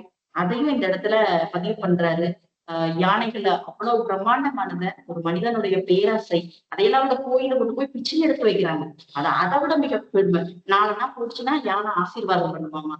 அந்த அளவுக்கு யானைய அந்த பிரம்மாண்டத்தை ஒரு மனிதன் எவ்வளவு பேராசையால ஈடுபடுத்தி வச்சிருக்கா அப்படிங்கிற விஷயத்தையும் இந்த நூலை ரொம்ப அழகா பதிவு பண்ணிட்டே வந்திருக்காரு. பறவைகள், விலங்குகள் எல்லாமே பார்க்கும்போது இது குழந்தைகள் பெரியவர்கள் மட்டுமல்ல, குழந்தைகளுக்கும் இந்த நூலை வாசிச்சு சொல்லும் பொழுது நீங்க அறத்தை பத்தி உங்களுக்கு சொல்லியே கொடுக்க வேண்டியதில்லை. வாசிக்க வாசிக்க எப்படி காட்டுவாசிகளோட அவங்க மனசுல அந்த இயற்கை பற்றிய அறிவு நினைவுகள்ல புகுதோ, அதே மாதிரி நம்ம குழந்தைகளுடைய மனதில் மரம் சார்ந்த ஒரு வாழ்க்கை பதிவாகும் அப்படிங்கிறதுதான் நான் இது மூலமா நான் எடுத்துக்கிட்டு குழந்தைகளுக்கு கொண்டு போய் சேர்க்கிறேன். ஏன்னா எங்க சுத்தி வளைஞ்சாலும் கடைசியில் இருக்கக்கூடிய விஷயம் குழந்தைகள் சார்ந்து இருக்கும் அப்படிங்கும்போது குழந்தைகளுக்கு நான் இதுல என்ன கொடுக்கலாம் அப்படின்னு தோணுது. எனக்கு இது வழியாக ஒரு அறம் சார்ந்த வாழ்க்கையை கொடுக்க முடியும் அப்படின்னு தோணுச்சு. அடுத்த சரிதா இன்னைக்கு நம்ம சமவெளி பெண்கள் இருக்கோம். அடுத்து பழங்குடி பெண்கள். நாம நாகரிகமா உடைகள்ல நாகரிகமா இருக்கோம். முகத்துக்கு மேக்கப் போட்டு நம்ம ரொம்ப அழகானவர்களாக நம்ம காட்டுகிறோம். ஆனா அவங்களுக்கு நமக்கும் என்ன வேறுபாடு? அவங்க எப்படி நம்மை காட்டிலும் உயர்ந்தவர்கள் அப்படிங்கறது இப்ப சரிதா பேச போறாங்க. வாங்க சரிதா. நன்றி. பூமுடி பேசும்போது சொன்னாங்களே, அறம் சார்ந்த வாழ்க்கையை நாங்க குழந்தைகளுக்கு அறிமுகப்படுத்துவோம் அப்படின்னு சொல்லிட்டு. அறம் சார்ந்த வாழ்க்கை மட்டுமல்ல, காடுகளில் வாழும் மக்களுடைய வாழ்க்கையும் குழந்தைகளுக்கு அறிமுகப்படுத்துவோம். கதைகள் வழியாக, குட்டி குட்டி கதைகள் வழியாக நாங்க சொல்லிட்டு இருக்கிற இதே விஷயத்தை அறிமுகப்படுத்துவோம். சரி, ஒரு புத்தகத்தை வாசிக்கும் போது ஒரு பெண்ணுடைய பார்வையிலிருந்து அந்த புத்தகம் எப்படியாக வெளிப்படுது, ஒரு ஆணுடைய பார்வையிலிருந்து அந்த புத்தகம் எப்படியாக வெளிப்படுது அப்படிங்கிறது ஒண்ணு இருக்கு. உள்வாங்கல் அப்படின்னு ஒண்ணு இருக்கு. நாங்க எங்க பார்த்தாலும், எந்த புத்தகத்தை வாசித்தாலும் எங்களை அங்கு எப்படி காட்சிப்படுத்தி இருக்கிறார்கள், எங்களுடைய வாழ்க்கையை எந்த கண்ணோட்டத்தில் பாக்குறாங்க அப்படின்னு சொல்லிட்டுதான் நாங்க பார்ப்போம். அந்த வகையில இந்த புத்தகத்துல பெண்களை முன்னிலைப்படுத்தி எழுதியிருக்காரு அப்படின்னு சொல்லிதான் ஒவ்வொரு இடத்துலயும் சொல்லுது. எல்லா இடங்களிலும் பெண்கள் தான் அப்படிங்கிற மாதிரி அந்த ஒவ்வொரு இடத்துலயும் பெண்கள் தான் வராங்க, பெண்கள் தான் எல்லாமுமாக இருக்கிறாங்க. வானமாவாகட்டும், சுந்தரி ஆகட்டும், இப்படி ஒவ்வொருத்தரையும் ரொம்ப அழகா கொண்டு வந்திருப்பாரு. அதுல நான் பார்த்த விஷயம், சமவெளி பெண்களுக்கும் நம்ம இங்க இருக்கிற பெண்களுக்கும் அங்க இருக்கிற பெண்களுக்குமான திருமணம் அப்படிங்கிறது, திருமணம் தான் ஒரு பெண்ணுடைய அடுத்த கட்டத்திற்கான அப்படின்னு சொன்னாலும் கூட அதுதான் அதுல இருந்து அப்படிங்கிற மாதிரி இன்னைக்கும் சொல்லிக்கிட்டு இருக்காங்க. ஒரு திருமணம் ஆயிடுச்சுன்னா அந்த பெண்ணோட எல்லாரும் சொல்றது இல்ல, சில பேர் சொல்லிட்டு இருக்காங்க திருமணம் தான் ஒரு பெண்ணுடைய வாழ்க்கையினுடைய முதல் அடி, அதுக்கப்புறம் குழந்தைகள், அதுக்கப்புறம் அப்படின்னு சொல்லிட்டு இருக்கும்போது அப்ப திருமணம் எப்படி நடக்குது அப்படின்னா இங்க பெண் பார்த்தல் எப்படிங்கிற மாதிரி நடக்குது. ஆனா ரொம்ப அழகா அத சொல்லியிருப்பாரு. ஒரு பெண்ணையும் ஒரு ஆணுக்கும் திருமணம் அங்க நிச்சயமான உடனேயும் அந்த அவங்க வீட்டுல ஒரு மாசம் ஒரு ஆணும் அந்த ஆணும் நிச்சயம் செய்யப்பட்ட ஆண் பெண் வீட்லயும், நிச்சயம் செய்யப்பட்ட பெண் ஆண் வீட்லயும் ஒரு மாசம் இருக்கணும். அவங்களுக்குள்ளான ஒரு அண்டர்ஸ்டாண்டிங் வந்துருச்சு அப்படின்னா அந்த பெண் ஓகேன்னு சொன்னா திருமணம், அந்த பெண்ணை வேணாம்னு சொல்லிட்டா ஒரு மாசம் வாழ்ந்தாலும் கூட எனக்கு இவங்களை பிடிக்கல அப்படின்னு சொல்லிட்டா திருமணத்தை நிறுத்திடுவாங்க. அப்படிதான் சுந்தரி வேணான்னு சொல்லிட்டு காட்டுராசாவை திருமணம் பண்றாரு. வேற ஒருத்தரை அவங்க சொந்தத்துல வேற ஒருத்தர் வேணான்னு சொல்லிட்டு காட்டுராசாவை திருமணம் பண்றாரு. அப்போ ஒரு பெண்ணுக்கு எவ்வளவு முக்கியத்துவம் கொடுத்து உனக்கு பிடிச்சிருந்தா திருமணம், இல்லைன்னா இல்ல அப்படிங்கிறது இன்னைக்கு சமவெளி பகுதியில் இருக்குதா அப்படின்னு கேட்டா அது ரொம்ப கேள்விக்குறிதான். இன்னும் கிராமப்புறங்களில சொல்றவங்கதான் கட்டிக்கணும் அப்படிங்கிற மாதிரியான ஒரு வாழ்வியல் இருந்துகிட்டு இருக்கு. எத்தனை பேருக்கு தெரியும் தெரியல. ஏன்னா நம்ம வாழ்ற சூழலை வச்சு நம்ம என்னைக்குமே முடிவு பண்ணிடுறோம் இப்படிதான் அப்படின்னு சொல்லிட்டு. சரி, இதெல்லாம் நம்ம இப்படி இருக்குது அப்படிங்கும் போது இரண்டாம் திருமணம் அப்படிங்கிறது இன்னைக்கும் ஒரு கேள்விக்குறிதான். ஏன் அப்படின்னு பாத்தீங்கன்னா இன்னைக்கும் எங்களோட சொந்தத்துல ஒரு 35 வயதுல கணவனை இழந்து ஒரு குழந்தையோட இருக்கிற ஒரு பெண், அதுவும் 2 குழந்தை அப்படின்னு வச்சுக்கோங்களேன். இந்த 2 விஷயத்துமே நான் எங்க சொந்தத்துல பாத்திருக்கேன். ஒரு பெண்ணுக்கு 2 குழந்தை, 32 வயசுல தன்னோட கணவனை இழந்துட்டாங்க. 2 குழந்தை ஆயிடுச்சு, இனிமேல் நீ திருமணம் பண்ணக்கூடாது அப்படின்னு சொல்லி இன்னைக்கு வரைக்கும் திருமணம், அந்த பொண்ணுக்கு இன்னைக்கு 43 வயசு ஆயிடுச்சு, தன்னோட குழந்தைகளை வளர்த்துக்கிட்டு திருமணம் பண்ணாம இருக்கிறாங்க. ஒண்ணு. 2வது, சமீபத்துல ஒரே ஒரு பையன், அவங்களும் கணவனை இழந்துட்டாங்க 33 வயசுல. அந்த பெண்ணும் திருமணம் செய்யக்கூடாது, திருமணம் செய்தால் என்ன பண்ணுவாங்க அப்படின்னா கணவன் வீட்டுல இருந்து வர்ற சொத்தை நாங்க கொடுக்க மாட்டோம் அப்படிங்கும் போது பெற்றோர்கள் கொஞ்சம் அவங்கள விட வசதி கம்மிங்கிறதுனால என்ன பண்றது, நம்ம பையனுக்கு நம்ம பேர் எடுக்க அந்த சொத்து வேணுமே, அதனால திருமணம் பண்ண வேண்டாம், பண்ணி வைக்கிறதா பெண்ணுக்கு வேண்டாமா அப்படின்னு சொல்லி இவ்வளவு யோசனைகளுக்கு இடையில இருக்கிற நாம ஆனா சர்வ சாதாரணமாக அங்க என்ன பண்ணிடுவாங்க, கணவனை இழந்து அடுத்தது உடனே திருமணம். அதுலயும் ஒரு விஷயம் பாருங்களேன், வேற்று இடத்துல இருந்து வந்த ஒரு பழங்குடியினரை மணந்துக்கிறாங்க ஒரு பெண். ஆனா இதவே ஒரு பெண் வேறு பக்கம் போய் மணந்துட்டா ஒத்துக்குவீங்களான்னு கேட்டா ஒத்துக்க மாட்டோம் அப்படின்னு சொல்றாங்க. அங்க கூட பாருங்களேன், அந்த எல்லாமே இருந்தாலும் பழங்குடியினர் அந்த இடத்துல ஒரு சின்ன விஷயமா நான் பாக்குறேன். அதை விட இன்னொரு விஷயம் பாக்குறது என்னன்னா, முட்டு சாலை அப்படின்னு சொல்லிட்டு. அப்ப அது என்ன அப்படின்னு பார்க்கும்போது, நாங்க சமீபத்துல நானும் பூங்குடியும் எழுதின சாவுபாடி அப்படிங்கிற புத்தகத்துல என்ன விளக்கியிருக்கோம் அப்படின்னா, மாதவிடாய் பற்றிய பிரச்சனைகளை அதுல எழுதியிருக்கோம். மாதவிடாய்னா என்ன? அப்போ அது அது வந்து யாரையெல்லாம் பாதிக்குது? அப்படி அந்த சூழல்ல பெண்ணுடைய நிலை என்ன? எந்தெந்த ஊர்கள்ல எப்படியெல்லாம் அந்த பெண்ணை வச்சிருக்காங்க அப்படின்னு பார்க்கும்போது, இது தேடி நான் நிறைய போகும்போது, பாண்டியக்கண்ணன் அவர்கள் எழுதின புத்தகத்துல கூட இதை பத்தி தகவல் இருக்கு. என்ன பண்ணுவாங்களோ, ஒரு சாலை ஒண்ணு போட்டுட்டு அந்த ஆத்து ஓரமா அந்த பெண்களை கொண்டு போய் ஒரு 5 நாளைக்கு வச்சிருவாங்க. அந்த பெண் தப்பிச்சு வந்தா வரலாம். எப்படி தப்பிச்சு வர முடியாது அப்படின்னா, காடுகள் இருக்கிற விலங்குகளால அடிக்கப்படலாம். நாட்டில் இருக்கிற விலங்குகள், ஊர்ல இருக்கிற விலங்குகளால அடிக்கப்படலாம். 2 கால் விலங்குகளால அடிச்சு கொல்லப்படலாம். எது வேணாலும் செய்யப்படலாம். தப்பிச்சு வந்தா வரலாம், வந்தா வாழலாம் அப்படிங்கிற ஒரு சூழல். இதே விஷயம் மட்டும்தான் இங்கேயும் நான் பாக்குறது என்னன்னா, அந்த விஷயம் மட்டும் எப்படி சனாதனம் எங்கெல்லாம் வச்சிருக்கு. அப்போ அந்த விஷயம் இன்னும் அங்க எல்லாத்துலயும் மாறினாலும் கூட பழங்குடி மக்களிடம் அந்த விஷயம் மட்டும் அப்படியே இருக்கு. அவங்களையும் 5 நாள் முட்டு சந்தையில உட்கார வச்சு, முட்டு சாலையில உட்கார வச்சு கொண்டு வராங்க அப்படின்னு சொல்லி அந்த விஷயம் நான் படிக்கும்போது, நான் இதை பத்தி கூட சுரேஷ் கிட்ட அந்த யாரு சாரி பிரசாந்த் கிட்ட பேசினேன். இங்கேயும் அந்த விஷயம் மட்டும் அப்படியே இருக்கிற மாதிரி இருக்கு அப்படின்னு சொல்லிட்டு. சோ இப்படி அந்த பழங்குடியினர் மக்களுக்கும் பெண்களோட வாழ்க்கைக்கும் இங்க இருக்கிற பெண்களோட வாழ்க்கைக்குமான ஒரு ஒப்பீடு மாதிரி பார்க்கும்போது, நம்மளோட எவ்வளவுதான் நாங்க நாகரீகம் வளர்ந்துட்டோம், சம பகுத்தறிவு, நாங்க வந்து முற்போக்கு, நாங்க வந்து சம வாய்ப்பு தர்றோம் பெண்களுக்கு, இப்படி எல்லாம் பேசிக்கிட்டு இருந்தாலும் கூட, ஆனா இங்க வந்து அங்க அளவுக்கு ஒரு சுதந்திரமோ, அங்க அளவுக்கு ஒரு சம வாய்ப்போ, இல்ல அங்க அளவுக்கு ஒரு மதிப்போ பெண்களுக்கு இல்ல அப்படின்னு சொல்லிதான் இதை பார்க்கும்போது தோணுது. சோ இந்த அதுதான் சொல்றேன். எந்த நாவலை பார்க்கும் பொழுதும், எங்களுக்கு எந்த கதையை பார்க்கும் பொழுதும், எங்களுடைய பார்வையிலிருந்து பார்க்கும்போது அது வேறு விதமாக தெரியுது அப்படின்னு சொல்லி நான் நினைக்கிறேன். ஏன்னா நிறைய இந்த புத்தகத்தை பத்தி எழுதியிருந்தாங்க. விமர்சனம் எழுதியதை பார்க்கும் பொழுது, பெரும்பாலும் இந்த இந்த விஷயங்கள்லாம் அங்க டச் பண்ணப்படலையோ விமர்சனத்துல அப்படின்னு சொல்லி பார்க்கும்போது தான் தோணுச்சு. அப்ப பெண்களுடைய பார்வை அப்படிங்கிறது வேற மாதிரி இருக்குது. ஒவ்வொன்றும் வாசிக்கும் போது ஆண்களுடைய பார்வை வேற மாதிரி இருக்கு அப்படின்னு சொல்லி நான் உணர்ந்துகிட்டேன். அடுத்ததா பூங்கொடி எதை பத்தி பேச வர்றாங்க அப்படிங்கறத பார்க்கலாம். வாங்க பூங்கொடி. ரொம்ப அழகா சரிதா வந்து சமவெளி பெண்களுக்கு இங்க இருக்க பெண்களுக்குடைய நிலையை ஒப்பிட்டு மற்றவர்கள் பார்க்காத ஒரு கோணத்துல பார்த்து சொன்னாங்க. அடுத்து சொல்ல போறது என்ன அப்படின்னா, கல்வியும் அவங்களுடைய வாழ்வாதாரம். பொதுவாகவே ஒரு சமுதாயத்துல பொருளாதாரத்திலும் சரி, ஜாதிய அடக்குமுறையிலும் ஒரு ஒடுக்கப்பட்டவங்க முன்னேறணும் அப்படின்னா கல்வி மட்டும்தான் மிகப்பெரிய ஆயுதம். இதில் எந்த விதமான மாற்று கருத்து யாருக்குமே இருக்காது. கிட்டத்தட்ட எல்லாருமே நாம இன்னைக்கு ஒரு நிலைக்கு வந்திருக்கோம்னா அது கல்வி அப்படிங்கிற ஆயுதம் கொடுத்த ஒரு நிலைதான். அப்ப பழங்குடியினருக்கு கல்வி எப்படி இருக்கு அப்படிங்கிறதையும் இந்த நூல் அழகா குறிப்பிட்டிருக்காரு. அந்த காட்டிராசாவுடைய மனைவி சுந்தரி வந்து ஒரு 9வது 10வது படிக்கிற குழந்தையா காட்டியிருப்பாங்க. அவங்களுக்கு பாத்தீங்கன்னா பள்ளிக்கூடங்கள் எங்க இருக்குன்னா கீழே உள்ளூரை விட பள்ளி இருக்கு, தங்கிட்டு படிக்கலாம் அப்படின்னு. ஆனாலும் அந்த குழந்தைகள் அங்க படிக்க விரும்புறதில்ல, அங்கேயே தங்கிட்டு சில குழந்தைகள் தான் இருக்காங்க. நான் தன்னுடைய பெற்றோரையும் தன்னுடைய காட்டை மெயினா தன்னுடைய காட்டை பிரிஞ்சிருக்கணும். என் காடு, என் மரம், என் விலங்கு, என் பறவை, அதை விட்டுட்டு இருக்கணும் அப்படின்னு சொல்லிருந்ததுனாலயும் முடியாதுன்றதுனால தினமும் கிட்டத்தட்ட அந்த காடு மேடு பள்ளம் ஒரு பாதையே இருக்கு. அந்த பகுதியில உழுது புரண்டு ஏறி உதிர்ச்சு சேரெல்லாம் ஆக்கிட்டு ஒரு 8 கிலோமீட்டர் தூரம் வந்து பயணிச்சுதான் அவங்க பள்ளிக்கூடத்துக்கு வராங்க. அங்க பள்ளிக்கூடத்துல வர்றாங்க இல்ல, சமவெளி பகுதிகளுக்கு எல்லாமே கிடைக்குது. அவங்க வந்து இப்பதான் முதல் தலைமுறையா வர்றாங்க. அப்ப நம்ம அவங்களை என்ன பண்ணணும்னா அவங்களுக்கான ஒரு அங்கீகாரத்தை கொடுத்து அவங்களுக்கு ஒரு பாதுகாப்பான ஒரு சூழலை கொடுக்குறோம். அதை கொடுக்குறோமா அப்படின்னா இல்லைன்னு தான் சொல்லணும். அவங்கள சக மாணவர்கள் காட்டா, பழங்குடி, ஆதிவாசி அப்படின்னு கிண்டல் பண்றதாகட்டும், ஆசிரியர்கள் அந்த சுந்தரி கதாபாத்திரத்தை அவ சேரோட ட்ரெஸ் எல்லாம் ஆக்கிட்டு வர்றா, அவசர அவசரமா பிரேயர் பெல் அடிக்கல ஓடி போய் சேரெல்லாம் கழுவிட்டு பிரேயர்ல போய் நிக்கிறா. அப்படி நிக்கும் போது ஆன்சர்ஸ் என்னது இது, நீங்க மட்டும் அவ்வளவு எவ்வளவு நீட்டா இருக்காங்க, இன்னும் நீங்க அந்த அடுக்காதான் இருப்பீங்களா அப்படின்னு சொல்லி கண்டபடி திட்டுறா. அந்த ஆசிரியர் திட்டுறாங்க. அப்படி திட்டும் போது கூடி குறுகி போய் அந்த குழந்தை நிக்குது. அப்போ அது அந்த குழந்தையோட தப்பு இல்லை. 8 மைல் பயணிச்சு வர்ற அந்த குழந்தையோட படிக்கணும் வர்றத பாராட்டி அதுக்கான பாதுகாப்பு கொடுக்கறத விட அந்த உள்ளத்துல அந்த வழி வந்துச்சுன்னா திரும்பி அந்த குழந்தை படிக்க வருமா? அதை எதிர்கொள்ற அந்த மனோதைரியம் எல்லாருக்குமே கிடைச்சிருமா? கிடைக்கல. அதையும் மீறி படிக்க வர்றாங்க.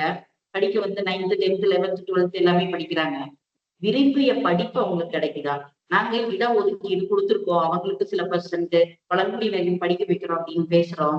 ஆனா இதே பிரசாந்த் அவர்கள் காடர் சிறுகதை தொகுப்புல அப்படி படிக்கப்பட்ட ஒரு மருத்துவரா படிக்கணும்னு ஆசைப்பட்ட ஒரு குழந்தை நல்லா படிச்சு வருது. ஆனா அந்த குழந்தைக்கு நம்ம அதை கொடுத்தோமா, எத்தனை விதமான காரணங்களை காட்டி காட்டி காட்டி அவன் ஆசைய மண்ணோட போட்டு புதைச்சு திருப்பி அவன் காட்டானாவே காட்டுக்குள்ள அனுப்பணும் அப்படிங்கிறது எத்தனை பண்ணிட்டு இருப்போம். அப்ப உண்மையிலேயே அவங்களுக்கு கல்வி சரியான விதத்துல நம்ம கொடுக்குறோமா அப்படிங்கிற ஒரு கேள்வியையும் இந்த நாவல்ல சுந்தரி கதாபாத்திரம் வாயிலாகவும் சில இன்சிடென்ட் மூலமாகவும் அவருடைய சிறுகதை தொகுப்பு எல்லா இடத்துலயுமே பாத்தீங்கன்னா பிரசாந்திட்ட பிடிச்ச விஷயம் காடுகளை நேசிக்கிறவராக கட்டாயம் இருக்கணும். காடர் சிறுகதை தொகுப்பு முழுக்க முழுக்க முழுக்க காடு யானைகள் இது சார்ந்துதான் இருக்கு. ஆனைமலையும் அப்படித்தான். இவருடைய சிறுகதை தொகுப்பு பறக்கும் யானை அதுலயும் அப்படிதான் இருக்கு. அடுத்து வரக்கூடிய இதுல பார்த்தீங்கன்னாலும் அதுவும் விலங்குகள் இந்த சூழலியல் இதை சார்ந்துதான் இருக்கு. சோ அழுத்தமா நான் இத என்னுடைய ஒவ்வொருத்தருக்கும் வாழ்க்கையில ஒரு சில குறிக்கோள் இருக்கும். என்னுடைய வாழ்க்கை இதற்காகத்தான் அப்படிங்கிறத எல்லா இடத்துலயும் அவரு பதிவு பண்ணிட்டு இருக்காரு. அருமையான தரவுகளோட கல்வியா சரியான விதத்துல கொடுக்குறோமா அப்படிங்கிற ஒரு கேள்வி இருக்கு. அடுத்தவங்க வாழ்வாதாரம் பாத்தீங்கன்னா அவங்களுக்கு பெருசா ஆசையெல்லாம் கிடையாது. கீழே வந்தா சரிதா சொன்ன மாதிரிதான் எல்லாத்துக்குமே அவங்க காசு கொடுத்தாக்கணும். இவங்க கொடுக்குற 10 லட்சம் ரூபாய் செட்டில்மெண்ட்னாலே இவங்க கீழே எல்லாமே கிடைக்கும். அதுல 10 லட்சங்கிறது இப்ப ஒரு பெரிய காசு. முதல்ல வேணா அது பெரிய காசு, இப்ப ஒண்ணுமே இல்லை அப்படிங்கிற மாதிரி. அங்க இவங்களுக்கு எல்லாமே இயற்கை கொடுக்குது. இயற்கையை நம்புறாங்க, இயற்கை தன்னை காப்பாத்தும் அப்படின்னு நம்புறாங்க. கிழங்கு எல்லாமே அவங்களுக்கு கிடைக்கும் போது பழங்கள் அப்படி ஒரு வாழ்க்கையில இருந்து ஏன் இங்க வரணும்? ஏங்க இது இங்க மட்டும் இல்ல, உலக நாடுகள்ல எல்லா பக்கமே பழங்குடி மக்கள் அடிச்சு துரத்திட்டு அந்த காட்டை ஒரு பொருளா அதை ஒரு பணமா பார்க்கக்கூடிய சமுதாயம் தான் இன்னைக்கு நாம இருக்கிறோம். பழங்குடி மக்களுக்கு மட்டுமல்ல, ஒவ்வொரு இடத்திலும் போய் அகதிகளாக துரத்தப்படுறவங்க இவங்களுடைய எல்லாருமே அந்த வாழ்வாதாரத்தை தொலைச்சிட்டு தான் அவங்க வேறொரு இடத்துக்கு செடியை கூட நீங்க ஒரு இடத்துல இருந்து பிடுங்கி இன்னொரு இடத்துல வைக்கும் பொழுது அந்த சில செடிகளை தாண்டி வளராது. இந்த மனிதர்கள் என்னுடைய காடு, என்னுடைய மரம், என்னுடைய மூதாதையர் வளர்ந்ததுங்கிறவங்களை விட்டுட்டு நீ வேற கீழே போன்னு அடிச்சு துரத்துற அந்த வழி அது சாதாரணமா சொல்ல முடியாது. அதை ரொம்ப அழகா கன்னத்தில் முத்தமிட்டால் படத்துல ஒரு பாடல்ல சொல்லியிருப்பாங்க. வீணை கொண்டு கடல் வாசல் தெளிக்கும் வீடே பனைமர காடே பறவைகள் கூடே மறுமுறை ஒரு முறை காண்போமா. திருப்பி நம்ம எப்ப பார்ப்ப அகதிகளுக்கும் அதே வாழ்க்கைதான். அந்த அகதிகளை மாதிரி தன்னுடைய சொந்த மண்ணில் இருந்து விரட்டி அடிக்கக்கூடிய புலிகள் காப்பகம் அப்படிங்கிற பேர்ல விரட்டி அடிக்கக்கூடிய அந்த பழங்குடியினருடைய வாழ்க்கையும் அப்படித்தான் இருக்கு. வழியோட தான் அவங்க ஒவ்வொருத்தரும் வாழ்ந்துட்டு இருக்காங்க. அவங்க வாழ்வாதாரத்திற்கும் கல்விக்கும் நம்ம என்ன செய்ய போறோம் அப்படிங்கிறது மிகப்பெரிய ஒரு கேள்விய இத வாசிக்கிற எல்லாத்துக்குள்ளயும் இந்த நூல் விதைச்சிருக்கு. எனக்குலாம் ரொம்ப அழகாவே விதைச்சிருக்கு. கல்வி சார்ந்த உதவிகள் என்னால முடிஞ்சளவு நான் செஞ்சுட்டு இருப்பேன். இங்க சமவெளி பகுதி இருக்கிற குழந்தைகளுக்கு இந்த நூலை படிச்சதுக்கு அப்புறம் இவர்கிட்டயும் சரி ஒடியன் லட்சுமண் இவங்க எல்லாம் கேட்டு நீ பழங்குடியின குழந்தைகளுக்கு தான் கல்வி உதவி பண்ணணும் அப்படிங்கிற உறுதிய அன்னைக்கு டாப்ஸில் போயிட்டு வரும்போது நானும் கணவரும் இதை பத்தி பேசிட்டு வந்தோம். அப்போ ஒரு நூல் என்ன செய்யணுமோ சக மனிதனோட வழிய புரிஞ்சுக்கிட்டு அவங்களுக்கு ஏதாவது தன்னால செய்யணும் அப்படிங்கிறத இந்த நூல் கொடுத்துருக்கு அப்படின்னு நம்புற உங்களுக்கும் கொடுக்கும். ஆனா உண்மையிலேயே இவங்க சொல்ற மாதிரி புலியும் மனிதனும் காடல சேர்ந்து வாழ முடியாதா? இவங்க காட்டு அழிப்பாங்களா? உண்மையிலேயே காட்டோட எதிரியா? இதை பத்தி பேசி இந்த நூலை பற்றிய அறிமுகத்தை முடிக்க சரிதா அவர்களை அழைக்கிறேன். அருமை, ரொம்ப அழகா கும்பிடி சொன்னாங்க. நம்ம இவ்வளவு பேசணும், காதலை பத்தி பேசணுமா அப்படின்னு சொல்லி பார்க்கும்போது ஒரு நூல்ல காதல் இல்லாத ஒரு நூல் இருக்குமா? எழுத முடியுமா? எவ்வளவுதான் விஷயங்களை சொன்னாலும் காதலை சொல்லினா அது எப்படி இருக்கும் அப்படின்னு பார்க்கும்போது சுந்தரிக்கும் காட்டுராசாவுக்குமான காதல்ல 2 பேர்த்துக்கும் நிச்சயமானதுக்கு அப்புறம் 2 பேர்த்துக்குமான ஒரு சில விஷயங்கள் வச்சுக்குவாங்க. என்ன அப்படின்னா ஒரு சில நீங்க இதை பண்ணணும், நான் இதை பண்ணணும், பெண்ணுக்கும் ஆணுக்குமான விஷயங்களை கொடுக்கும்போது அப்போ இந்த 2 பேர்த்துக்கான விஷயம் கொடுக்கும்போது அவரு காட்சிப்படுத்துற விஷயம் என்ன அப்படின்னு பார்த்தோம்னா, ஒரு பறவை தன்னுடைய இணையை எப்படி தேர்ந்தெடுக்கும் அப்படின்னா, கழுகு அப்படின்னு பார்த்தோம்னா மேல இருந்து பறந்து போய் குச்சியை கீழே போட அது திரும்ப பிடிச்சிட்டு போய் கொடுக்குமா. அப்போ அது பெண் கழுகு. அப்போ காடுகள்ல இருக்கிற ஆண் பறவைகளும் விலங்குகளும் தான் ரொம்ப அழகா இருக்கும். ஏன்னா பெண்ணை கவருவதற்கு. இங்க ரொம்ப வேற மாதிரி இருக்கு, அது வேற விஷயம். மனிதர்ல பெண்ணை கவருவதற்கு அப்படின்னு சொல்லி பார்க்கும்போது அதே மாதிரிதான் பழங்குடியினர்கிட்ட இருக்குது. அப்போ பெண் சில விஷயங்கள் அவர் செய்யறதுக்கு சொல்லும் போது அவர் ரொம்ப அழகா செஞ்சு முடிப்பாரு. ஒரு இடத்துல அந்த மின்மினி பூச்சிகளுடைய ஒரு ஒட்டுமொத்தமான ஒரு மின்மினி பூச்சிகள் அந்த இடத்துல இருக்கும். அந்த இடத்த கூட்டிட்டு போய் காமிக்கணும்னு சொல்லிட்டு சுந்தரிக்கு கண்ணை பத்திட்டு போய் அந்த இடத்துல காமிப்பாரு. அந்த இடத்துல பார்க்கும்போது எனக்கு வேல்பாரியில தன்னுடைய முருகன் வந்து கூட்டிட்டு போற ஒரு இடம். அங்க போய் அந்த அந்த இடத்த கையில தொட்டதையும், முருகனா என்னன்னு தெரியல, ஞாபகம் ரொம்ப நாள் ஆச்சு படிச்சு, கையில தொட்டதையும் அந்த மரம் பூக்கும் அப்படிங்கிற ஒரு இடத்த காமிக்கிற மாதிரியான ஒரு காட்சியை, இது அப்படியே சொர்க்கமா இது அப்படின்னு சொல்லி சுந்தரி நினைப்பாங்க. அப்படியான ஒரு இடத்த கூட்டிட்டு போய் காமிக்கிறது ஒரு ரொம்ப அழகா காட்சிப்படுத்தியிருப்பாரு அந்த இடம். சரி, இப்ப வந்து காட்டுக்கு எதிரி யார் அப்படின்னு சொல்லி முடிச்சுக்கலாம் அப்படின்னு நினைக்கிறேன். நம்ம இவ்வளவு பேசுனதுல இருந்தே தெரிஞ்சிருக்கோம், நாம அதை சொல்லவே தேவையில்லை, இதை பத்தி விவாதிக்க வேண்டிய அவசியமே இல்லை. அந்த வகையில காட்டுக்கு எதிரி யார் அப்படின்னு பார்க்கும்போது, முதல்ல வந்து அகிலா அப்படிங்கிற ஒரு கேரக்டர் வரும். இளன் உள்ள வரும்பொழுது அகிலாங்கிற ஒருத்தங்களை அறிமுகப்படுத்துவாங்க. அவங்கதான் வந்து ஒரு நிறைய நல்ல விஷயங்கள் பண்றாங்க அப்படின்னு சொல்லி நினைச்சிட்டு இருக்கும்போது, கடைசியில அவங்களுக்கு எதிராக, பழங்குடியினருக்கு எதிராக ஒரு கேஸ் போடுறதும் அவங்களதான் காமிக்கிறாங்க. அது மூலமா தான் நிறுத்தி வச்சு அங்கிருந்து பழங்குடியினரை வெளியேற்றுறாங்க, அந்த கேஸை முன்னிறுத்தி. அதே நேரத்துல பரமசிவம் அப்படி தோழரை பத்தி ரொம்ப அழகா அவருதான் வந்து இவங்களோடய பயணம் பண்ணிக்கிட்டே வராரு, இவங்களுக்கு ரொம்ப ஹெல்ப் பண்ணிக்கிட்டே வராரு கடைசி வரைக்கும். இந்த புத்தகத்தை கூட அவருக்கு தான் சமர்ப்பிச்சிருக்காரு. சோ இந்த மாதிரியான வாழ்ந்து கொண்டிருக்கும் மனிதர்களை புத்தகங்களில் அறிமுகப்படுத்துவது, அவரை நாம தேடி போக வைக்கிறது. அவர் என்னதான் செய்யறாரு, அவர் அப்படி உண்மையான கதாபாத்திரமா, உண்மையான வாழ்ந்தாரா, இன்னும் வாழ்ந்துகிட்டு இருக்காரா, என்ன பண்ணிட்டு இருக்காரு அப்படின்னு சொல்லி நம்மளை தேடி போக வச்சிருக்காங்க. அப்போ காட்டை அழிச்சு, இந்த காட்டோட எதிரி யார் அப்படின்னு பார்க்க வரும்போது, காட்டை அழிச்சு இளன் மேல பழிய போடுறாரு கிருஷ்ணன்.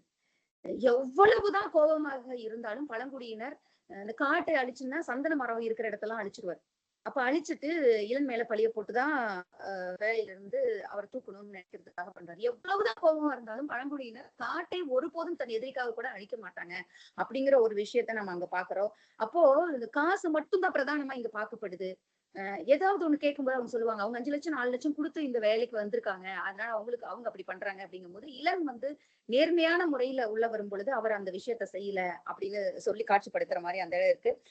தொடக்கத்துல நல்லவங்களா வர்றாங்களா, கடைசியில பார்க்கும்போது நம்மளுக்கு ரொம்ப கஷ்டமா இருக்குது. இப்படி இதுக்காக தான் வராங்க, நிறைய என்ஜிஓக்கள் இப்படிதான் பண்றாங்களா அப்படின்னு பார்க்கும்போது, ஆமா உண்மையாலுமே ஒரு கண் துடைப்புக்காக சில விஷயங்கள் பண்ணிக்கிட்டு, அவங்க போட்டோ எடுத்துக்கிட்டு அதை போட்டுட்டு அந்த மாதிரி விஷயங்கள் நிறைய நானே பார்த்திருக்கேன். நான் அவங்களோட பயணம் பண்ணும் போதும் பார்த்திருக்கேன். வெறும் கண் துடைப்புக்காக போட்டோ எடுத்து போட்டு நாங்க இதை பண்ணோம் அதை பண்ணோம், 5000 மரம் நட்டோம், 5 நேரம் மரம் நட்டுட்டு 5000 மரம் நட்டோம்னு சொல்றது, குழந்தைகளுக்கு இது கொடுத்தோம்னு சொல்லிட்டு எதுவுமே கொடுக்காம கொஞ்சம் கொடுத்துட்டு இத்தனை கொடுத்தோன்னு சொல்லி தன்னை பிரகடனப்படுத்திக்கிறதும் இன்னைக்கும் நடந்துட்டு தான் இருக்குது.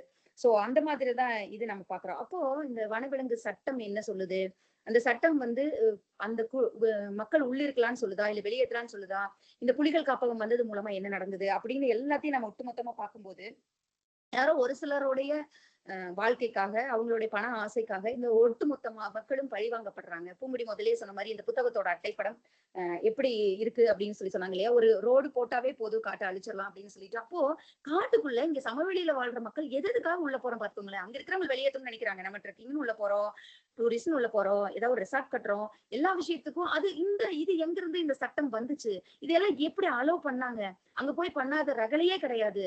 நம்ம வந்து யானை டாக்டர்ல பார்த்திருப்போம், எல்லாத்தையும் போட்டு உடைச்சு யானைகள் வந்து இறக்குறதே பெரும்பாலும் மனிதர்களால இங்கிருந்து போய் பாட்டில் போடுறதாகட்டும் எல்லா விஷயம் பண்றோம். அப்புறம் இந்த குரங்குகள் வந்து தானா சாப்பிட்டு இருந்துச்சு, எங்கெங்கயோ பறிச்சு சாப்பிட்டு இருந்தது. ஆனா நம்ம போய் பிஸ்கட் பாக்கெட்டையும் சிப்ஸ் பாக்கெட்டையும் போட்டு நாம எப்ப மக்கள் வருவாங்க அப்படின்னு சொல்லிட்டு அப்படியே குரங்குகள் ஆண்டு பார்த்துட்டு இருக்கு. அப்ப அதை சாப்பிட்டு பழகிடுச்சு அப்படின்னு போது அவங்களுடைய வாழ்க்கையை, விலங்குகளுடைய வாழ்க்கையை கூட நம்ம மனுஷங்க எவ்வளவு மாத்திடுறோம் அப்படிங்கிறதும். அப்போ இவங்களை வெளியேற்ற நினைக்கிற அந்த சட்டம் எப்படி இந்த மக்களை உள்ள விடுது அப்படின்னு சொல்லியும், இந்த குரல் அற்றவர்களின் குரலாக இந்த புத்தகம் ஒழிச்சுக்கிட்டு இருக்கு. நமக்குள்ள ஒரு மிகப்பெரிய கேள்வியை உண்டாக்கி இருக்கு அப்படின்னு சொல்லலாம். பொதுவாகவே எனக்கு அந்த அளவுக்கு ரொம்ப சொல்ல போனா, நான் என்னுடைய புத்தகங்கள்ல 90% சூழலியல் சார்ந்துதான் இருக்கும். ஆனா இந்த புத்தகத்தை வாசிச்சதுக்கு அப்புறம் இன்னும் சூழலியலை பத்தி இன்னும் எழுதி கொண்டே இருக்கணும். யாரெல்லாம் இதை பண்ணணும் அப்படின்னா, குறிப்பாக குழந்தைகளோட இருக்கிறவங்க சூழலியல் சார்ந்து குழந்தைகளுக்கு சொல்லிக்கிட்டே இருக்கணும். நாங்க போற பக்கமெல்லாம் சொல்ற கதைகள் ஏதோ ஒரு கதையாவது சூழலியல் சார்ந்து இருக்கும். அந்த ஒரே ஒரு குழந்தைங்க கிட்ட மாற்றம் வந்தாலும் அது மிகப்பெரிய மாற்றத்தை விளைவிக்கும் அப்படிங்கறத நாங்க ரொம்ப நம்புறோம். ஏன்னா அடுத்த தலைமுறையினர் மிக சரியாக கொண்டு போயிட்டோம் அப்படின்னோம்னாவே சரியாயிரும் அப்படிங்கறத நம்புறதுனால இன்னைக்கும் குழந்தைகளிடம் நிறைய விஷயங்களை அறிமுகப்படுத்தும் போது சூழலியல் சார்ந்து நிறைய பேசிக்கிட்டே இருக்கோம். சோ அந்த வகையில இப்போ நமக்குள்ள எழுந்திருக்கிற கேள்வியாக நான் நினைக்கிறது, இந்த புத்தகத்தை முழுவதும் வாசித்து முடித்தது, பழங்குடி மக்கள் தான் காட்டுக்கு எதிரியா, இல்ல நம்மள மாதிரியான சமவெளியில வாழ்ற மக்கள் எதிரியா, இல்ல அரசாங்கம் எதிரியா, யார் எதிரி, இல்ல யார் நண்பன், யார் காட்டுக்கு நண்பன், இந்த 3 பேர்த்துல எப்படி இந்த சட்டங்கள்லாம் இயற்றுறாங்க, ஏன் அவங்களை வெளியேற்ற நினைக்கிறாங்க அப்படின்னு பார்க்கும்போது, அப்போ பூங்குடி சொல்லும்போது சொன்னாங்க இல்லையா, அப்ப 10 லட்சம் ரூபாய் கொடுத்தா வெளியில வந்துடலாம் அப்படின்னு பார்க்கும்போது, நீ 10 லட்ச ரூபாய் கொடுக்குற வெளியில வான்னு சொல்லும்போது 70 குடும்பங்கள் அங்க இருந்தது 25 குடும்பங்களா மாறும்போது அந்த 35-40 குடும்பங்களும் வெளியேற்றப்படும் பொழுது அந்த குடும்பங்கள் கீழே போய் அவங்களுக்கு என்ன கிடைக்குது அப்படின்னு பார்க்கும்போது எதுவுமே கிடைக்கல.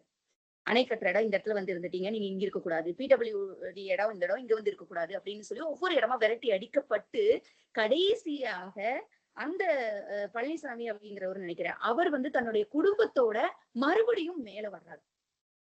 அப்படி ஒரு காட்சியை வச்சிருப்பாரு. அதோட முடிவடையில இன்னும் அடுத்த ஒரு பகுதி இருக்குது. முடிவை சொல்லக்கூடாது அப்படிங்கிறதுக்காக நாங்க சொல்லல. மத்தபடி இந்த ஒட்டுமொத்த புத்தகமும் நம்மளுடைய வாசிக்கும் ஒவ்வொருவருக்கிட்டையும் ஒரு மிகப்பெரிய தாக்கத்தை ஏற்படுத்தும் அப்படின்னு நான் நினைக்கிறேன். அதுவும் குறிப்பா பெண்கள் இதை நிறைய வாசிக்கணும் அப்படின்னு நினைக்கிறேன். சூழலியல் சார்ந்த மிக முக்கியமான புத்தகமா நான் உங்களுக்கு இத அறிமுகப்படுத்தினதுல ரொம்ப சந்தோஷம். பூங்குடி சொன்ன மாதிரிதான் அவருடைய 4-5 அடுத்து வரப்போற புத்தகமும் அது பற்றி தான் சூழலியல் சார்ந்ததா இருக்குது. சோ சூழலியல் சார்ந்த ஒரு மனிதன் முழுக்க முழுக்க செயல்படுறது அதுவும் சொல்லியிருப்பாரு. என்னன்னா இவரோட அந்த 2-3 வருஷ பயணத்துல பெரும்பாலும் சாட்டர்டே சண்டே தான் வந்து அவர் அங்க போயிட்டு வரான். நினைச்சு பாருங்க, ஒரு சின்ன வயசு, இப்பதான் திருமணம் ஆயிருக்கு. தன்னுடைய குழந்தையையும், ஒரு குழந்தை இருக்கு, ஒரு 2-3 வயசுல 5 வயசுல ஒரு குழந்தை இருக்கு, குழந்தையும் மனைவி விட்டுட்டு ஒரு சனி ஞாயிறும் கிட்டத்தட்ட 2-2.5 வருஷமா இதுக்காக தேடி ஒவ்வொரு மனுஷனா ஒவ்வொரு இடமா ஒரு கதையா கேட்டு கேட்டு கேட்டு கேட்டு உள்வாங்கி அதை ஒரு நாவலா வடிவமைக்கிறது அப்படிங்கிறதுக்கு எவ்வளவு மெனக்கெட்டு இருக்கணும், எவ்வளவு டைம் அதுக்காக ஸ்பெண்ட் பண்ணிருக்கணும் அப்படின்னு சொல்லி பார்க்கும்போது பெரும் வியப்பாக இருக்குது. ரொம்ப மகிழ்ச்சியாகவும் இருக்குது. பயணங்கள் அவ்வளவு சுலபமாக ஆண்களுக்கு கிடைத்து விடுகிறது, பெண்களுக்கு கிடைப்பதில்லை என்ற வருத்தத்தோடு இந்த நாவலை கண்டிப்பா எல்லாரும் வாசிக்கணும் அப்படின்னு முடிச்சுக்கிறேன். வாழ்த்துக்கள் பிரசாந்த் தோழருக்கு. இன்னும் தொடர்ந்து பயணியுங்கள். வாய்ப்புக்கு நன்றி. வணக்கம்.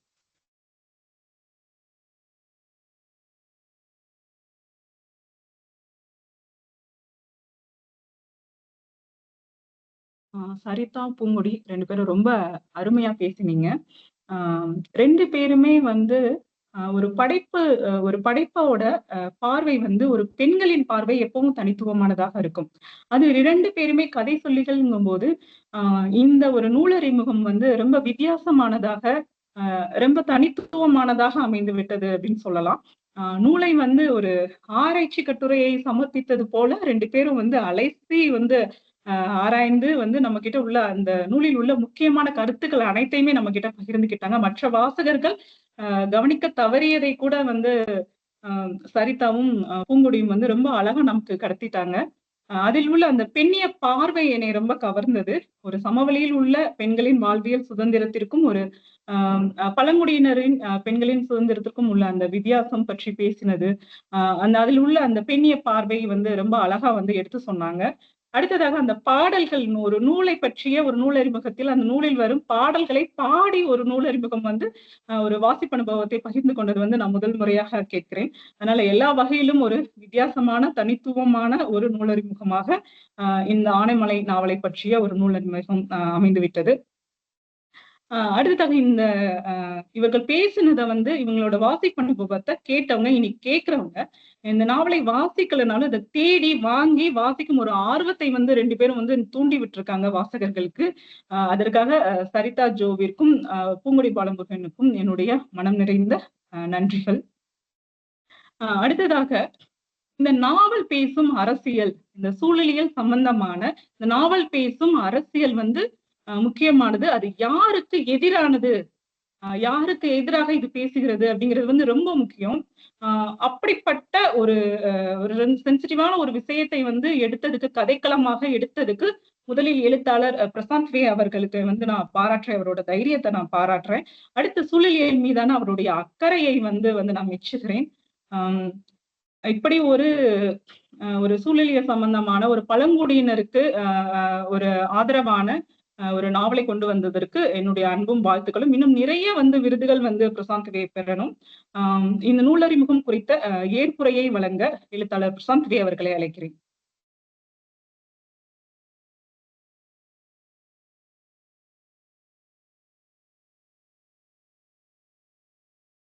அனைவருக்கும் வணக்கம். ரொம்ப ஒரு சிறப்பான ஒரு நெகிழ்ச்சியான வந்தனா ஒரு நூல் அறிமுக நிகழ்ச்சியா வந்தனா இது இருந்துச்சு. ஏற்கனவே வந்தனா இவங்க பூங்குடி பாலமுருகன் வந்தனா இது எனக்கு ஆனைமலை நாவல் குறித்து பேசக்கூடிய வந்தனா 3வது அறிமுகமா வந்தனா நான் பார்க்குறேன். முதல்ல வந்தனா தன்னுடைய முகநூல்லையும் வாசிப்பை நேசிப்பம் குழுவிலேயே வேண்டனா தன்னுடைய மதிப்பெரிய வேண்டனா கொடுத்துருந்தாங்க. அது மட்டும் இல்லாம அடுத்தது வேண்டனா வானவில் அப்படிங்கிற ஒரு நூல்லையும் வேண்டனா இந்த புத்தகத்தை பத்தி வேண்டனா எழுதியிருந்தாங்க. இப்போ வேண்டனா இந்த மாதிரியான ஒரு நுழைப்புலம் மூலியமா வேண்டனா ஒரு அறிமுகத்தை வேண்டனா சரிதா ஜோ அவங்களோட சேர்ந்து வேண்டனா வழங்கியிருக்காங்க. ரொம்ப வேண்டனா சிறப்பா 2 பேருமே ரொம்ப அருமையா வேண்டனா அந்த புத்தகத்தை பத்தி பல்வேறு கோணங்கள்ல பல்வேறு டாபிக் எடுத்துட்டு வந்தேன்னா அதை 8ஆ பிரிச்சு வந்தேன்னா அறிமுகப்படுத்திருக்காங்க. இது ரொம்பவுமே புதுசா இருந்துச்சு. 2 பேருமே வந்தேன்னா பன்முகத்திறன் கொண்ட ஆளுமைகள். அவங்க 2 பேருமே வந்தேன்னா ரொம்ப அருமையா கதை சொல்லக்கூடியவங்க. இன்னைக்கு என்னுடைய கதையை வேண்டன்னா அவங்க வேண்டன்னா சொன்ன விதம், அதுல எடுத்துக்கொண்ட பார்வைகள் வேண்டன்னா எனக்கே வேண்டன்னா ஒரு புதுசாவும் அதில் வேண்டன்னா நிறைய விஷயங்களை வேண்டன்னா இன்னுமே மற்றவர்களுக்கு வேண்டன்னா நுட்பமா தெரிஞ்சுக்கிறதுக்கு வேண்டன்னா உதவிகரமாகவும் வேண்டன்னா இருந்துச்சு. அது மட்டும் இல்லாம பாடல்கள்லையும் எடுத்து வேண்டனா அதை பாடி வேண்டனா காட்டினாங்க. நான் எழுதும்போது கூட வேண்டனா இப்படி பாடுவாங்க அப்படின்னு வேண்டனா நான் நினைக்கல. நான் எழுதும்போது அது ஒரு அவங்களுடைய என்ன சொல்றதுங்க வழக்கத்தில் இருக்கக்கூடிய ஒரு விஷயத்தை பதிவு பண்ணணும் அப்படிங்கிறக்காக இது பண்ணேன். ஆனா இப்ப வேண்டனா அது பாடலா வேண்டனா கேட்கும்போது அது எனக்கே வேண்டனா புதுசா வேண்டனா இருந்துச்சு. 2 பேத்துக்குமே வேண்டனா ரொம்ப நன்றிகளை வேண்டனா தெரிஞ்சுக்கிறேன். அதே மாதிரி வேண்டனா நாவல்ல வேண்டனா பெண் பார்வை அப்படிங்கிறத வேண்டனா முன் வச்சு சரிதா ஜோ வேண்டனா பேசினாங்க. நேற்று கூட அவங்ககிட்ட வந்து சொல்லியிருந்தேன். முதல்ல வேண்டனா இந்த நாவலை வேண்டனா இந்த நாவல் எழுதுறதுக்கு நான் ஒரு 2 வருஷத்துக்கு மேல வேண்டனா எடுத்துக்கிட்டேன். அதில் வேண்டனா முதல் 1 வருஷத்துல வேண்டனா நிறைய பக்கம் போய் வேண்டனா எழுதின ஒரு விஷயத்துல வேண்டனா பெண்களுக்கான முக்கியத்துவம் இல்லை. இன்னொன்னு வேண்டனா அந்த நாவல் வேண்டனா ஒரு 190 பக்கத்துக்கு எழுதியிருந்தேன். அது எனக்கு திருப்திகரமா இல்ல. அதனால வேண்டனா அந்த நாவல வேண்டனா அழிச்சுட்டு ஏன்னா வந்து கிழிக்க ஆசைப்பட்டாலும் வேண்டனா பேப்பர்ல எழுதல வந்து கம்ப்யூட்டர்ல டைப் பண்ணியிருந்தனால அதை அழிச்சிட்டு வேண்டனா புதுசா முதல்ல இருந்து வேண்டனா எழுத ஆரம்பிச்சேன். பேர் வேண்டனா முதல்ல அதாவது ஒரு கேரக்டருக்கான பேர்களை மாத்தினேன், இடத்த மாத்தினேன். அந்த ஒட்டுமொத்த வடிவத்தையும் மாற்றி 2வது டிராஃப்ட்டா எழுதுனது தான் வேண்டனா இது. அதுல என்னன்னா, முடிந்த அளவிற்கு வேண்டனா ஏன்னா காட்டுக்குள்ள வேண்டனா பெண்களுடைய முக்கியத்துவம் அப்படிங்கிறத முடிஞ்ச அளவுக்கு சொல்லணும் அப்படிங்கிறதுக்கான முயற்சி எடுத்திருக்கேன்.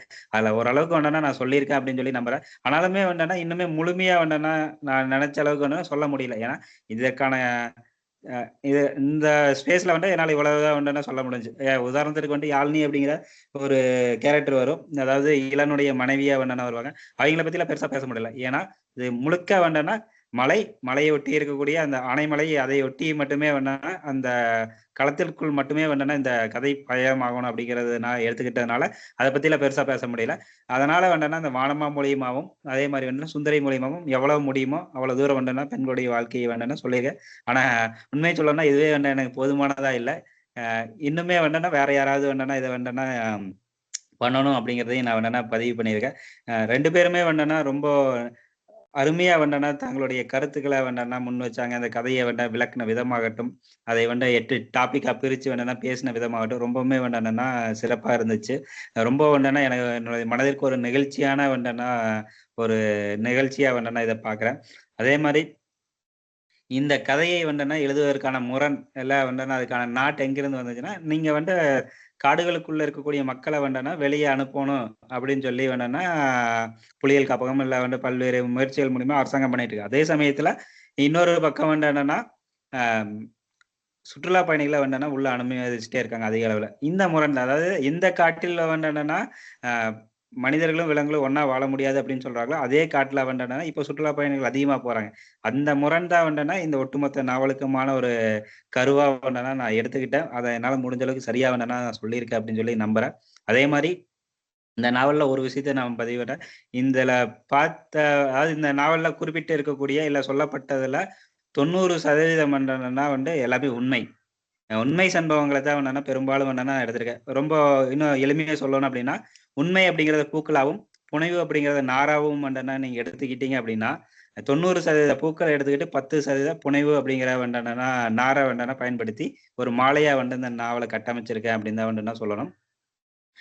இன்னும் எளிமையா உங்களுக்கு சொல்லணும் அப்படின்னா, அ ஹியூகோ வுட் அப்படிங்கிற ஒரு ஆங்கிலேய அதிகாரி ஒரு உண்மையான ஆளு. காமராஜர் இந்த கதைக்குள்ள ஒரு இடத்துல காமராஜர் அவரும் உண்மையான ஆளு. ஆனா அவங்கள சந்திக்கக்கூடிய வேங்கையன் ஒரு புனைவு. அதே மாரி என்னன்னா, வானமா அப்படிங்கிற கேரக்டர் புனைவு. அ இன்னொரு பக்கம் என்னன்னா, இந்த சுந்தரி அப்படிங்கிற கேரக்டர் ஆகட்டும், காட்டுராஜா அப்படிங்கிறதாகட்டும் எல்லாருமே உண்மையான ஆட்கள் இன்னுமே வந்து இருக்கக்கூடிய ஆட்களுடைய இதுதான். ஆனா அவங்களுக்கான கேரக்டரை மட்டும் என்னன்னா புனைவா எடுத்துக்கிட்டு உண்மையாலுமே நடந்த விஷயங்களை வேணா அப்படியே பயன்படுத்திக்கிட்டு, அதே மாதிரி தோழர் பரமசிவம் அப்படிங்கிற கேரக்டர் வேணா உண்மையாலுமே வேணா பழங்குடி மக்களுக்காக போராடக்கூடிய ஒரு நபரா வேணா இன்னைக்கு இருந்துட்டு இருக்காரு. அவரை வேணா இதுல கொண்டு வந்திருக்கான். அவருக்காக வேணா பண்ண போராட்டங்களை வேணா சொன்னாலும் சில இடங்கள்ல வந்து இந்த கதைக்காக வேணா புனைவுகளோட சேர்த்து வேணா இது பண்ணி, அதான் சொன்ன மாதிரி வேணா உண்மைங்கிற வந்து பூக்களை எடுத்து புனைவுங்கிற நாருக்கு வந்து அந்த மாலையா வேணா கட்டமைச்சிருக்கு அப்படின்னு தான் இந்த நாவலை பத்தி வேணா நான் சொல்லுவேன். இதற்கு வேணா நல்ல வரவேற்பு அப்படிங்கிறது வேணா கிடைச்சிட்டு இருக்கு. அதுக்கு காரணம் முழுக்க வேணா வாசகர்கள் தான். ஒரு புத்தகம் அப்படிங்கிறது வேணா உண்மையாலுமே ஒரு மாசத்துல முதல் பதிப்பு முடியுது அப்படிங்கிறது ஒரு பெரிய விஷயம். அதுவும் ஒரு நாவல் தன்மை ஒரு 200 பக்கத்துக்கு மேல இருக்கக்கூடிய ஒரு நாவல் முடியுது அப்படின்னா அது ரொம்ப பெரிய விஷயமா நான் பாக்குறேன். ஏன்னா இது வந்துன்னா என்ன மாதிரியான ஒருத்தருக்கு வேணும்னா கிடைச்ச வந்து பெரிய ஒரு பெரிய வாய்ப்பு அப்படிதான் வேணும் சொல்லலாம். இது முழுக்க வேண்டாம்னா வாசகர்களாலதான் வேண்டாம்னா இது வேணும்னா உருவாச்சு. உங்களை மாதிரியான ஆட்கள் அவங்களுடைய அறிமுகங்களாலும் அவங்களுடைய அன்பாலும் தான் வேண்டாம்னா இது வேண்டாம்னா சாத்தியமாயிருக்கு அப்படின்னு சொல்லி வேண்டாம்னா நான் நினைக்கிறேன். இந்த நிகழ்ச்சியில வேண்டாம்னா இந்த அதிகாலை நேரத்திலேயே வேண்டாம்னா வந்து இவ்வளவு தூரம் வேண்டாம்னா கலந்துகிட்டு தங்களுடைய கருத்துக்களை வேண்டாம் சொன்னவங்களுக்கு அதை வேண்டாம்னா பொறுமையா கேட்ட அனைவருக்கும் வேண்டாம்னா நான் நன்றியை வேண்டாம்னா தெரிவிச்சுக்கேன்.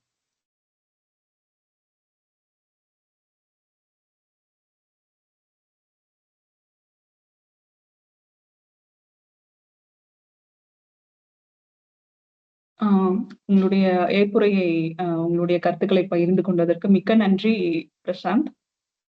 இந்த நூல் அறிமுகம் பற்றி ஏற்புரை பற்றி ஏதாவது பேச விரும்புறீங்களா நுழைப்புல நண்பர்கள்? அம்மு, நான் பேசட்டுமா? பேசுங்க சார், பேசுங்க தோழர். அனைவருக்கும் வணக்கம்.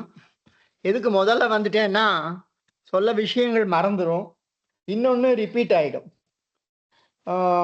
தோழருக்கு ஞாபகம் இருக்கான்னு தெரியல, பிரசாந்துக்கு இந்த புக்கு வந்த ஒரு மாசத்துல இந்த புக்கோட விமர்சனத்தை வாசிப்பு நேசிப்பம்ல எழுதின ஃபர்ஸ்ட் விமர்சனம் என்னோடதுன்னு அவரே பெருமைப்பட்டிருந்தாரு. ஸோ இந்த விமர்சனத்தை ஆரம்பிச்சு வச்சதுல பிரசன்னா ஒரு பார்ட்டுங்கிறதுல எனக்கு ரொம்ப சந்தோஷம். இன்னொன்று, இந்த கதை நடக்கக்கூடிய அந்த ஆனமலை, வால்பாறை, அந்த ஆழியார் ரோடு எல்லாமே என்னோட வாழ்க்கையோடு ரொம்ப சம்மந்தப்பட்டது. வால்பாறையில் 80களின் இறுதியில் ஒரு 2 வருஷம் நாங்கள் வேலை பண்ணேன். 5 நாளுக்கு ஒரு தடவை கோயம்புத்தூர் வர்றது, திரும்பியும் அதில் வால்பாறைக்கு போகிறது. அப்போ இருந்த அந்த காட்சிகளும் அந்த வனத்தின் அழகும் இப்போ 2 மாதத்துக்கு முன்னாடி நான் வால்பாறை போனப்போ அது எப்படி மாறி இருக்கு அப்படிங்கிறத என்னால் இயல்பாகவே பார்க்க முடிஞ்சு. இந்த ஆனமலை நாவல் படிச்சுட்டு தான் வால்பாறை போனேன். நான் அதை பார்க்கணுங்கிறதுக்காகவே போனேன். எவ்வளவு மாற்றங்கள், எவ்வளவு அந்த காடோட அழகை நாம் மாற்றி வச்சிருக்கோம் அப்படிங்கிறது தோழரோட நாவல்ல அவ்வளவு அழகா வந்திருக்கு அப்படிங்கிறது தான் உண்மை. ரொம்ப ரொம்ப தெரிந்த உண்மையான விஷயங்களை ஒரு நாவலில் ஒரு எழுத்தாளர் எப்படி கொண்டு வர வேண்டும், சமூகத்திற்கான அக்கறை ஒரு எழுத்தாளருக்கு எப்படி இருக்க வேணும். ஏதோ சின்ன சின்ன வீட்டில் ஒரு ரூம்ல நடக்கிற விஷயத்தை எல்லாம் பெரிய நாவல் எழுதிட்டு அதுக்கு 50,000 60,000 வேற ஒரு மெத்தட்ல போய் அதை விற்பனை பண்ணிட்டு காலரை தூக்கிட்டு இருக்கக்கூடிய எழுத்தாளர்கள் பெரிய ஆள்கள்னு நாம பேசிட்டு இருக்கிற ஒரு சமுதாயத்தில் நடக்கக்கூடிய உண்மையான பிரச்சனைகளை, சூழலியல் சார்ந்த பிரச்சனைகளை, மக்களை பாதிக்கக்கூடிய பிரச்சனைகளை களமா எடுத்துட்டு பிரசாந்த் அவர்கள் தன்னோட எழுத்து பயணத்தை மேற்கொண்டிருப்பது என்பது உண்மையாகவே மகிழ்ச்சி தரக்கூடிய விஷயம்.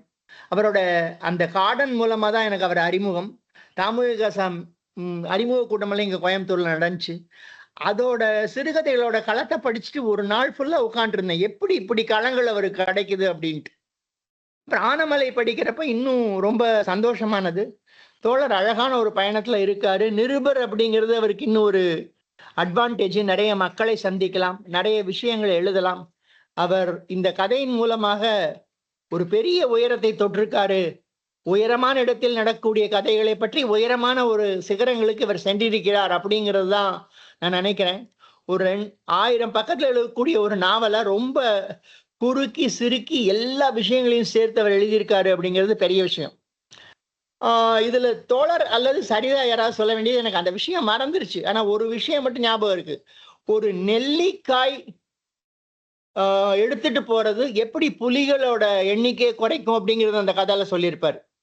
அதை வந்து திரும்பி ஒரு தடவை இந்த இடத்துல யாராவது பதிவு பண்ணிடுங்க அப்படின்னு கேட்டுக்கிறேன்.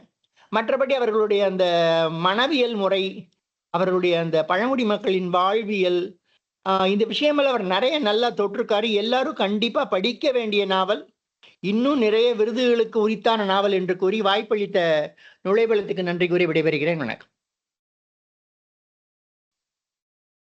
ஒரே ஒரு சிறு விளக்கத்தை மட்டும் சொல்லிக்கலாம்னு ஆசைப்படுறேன்.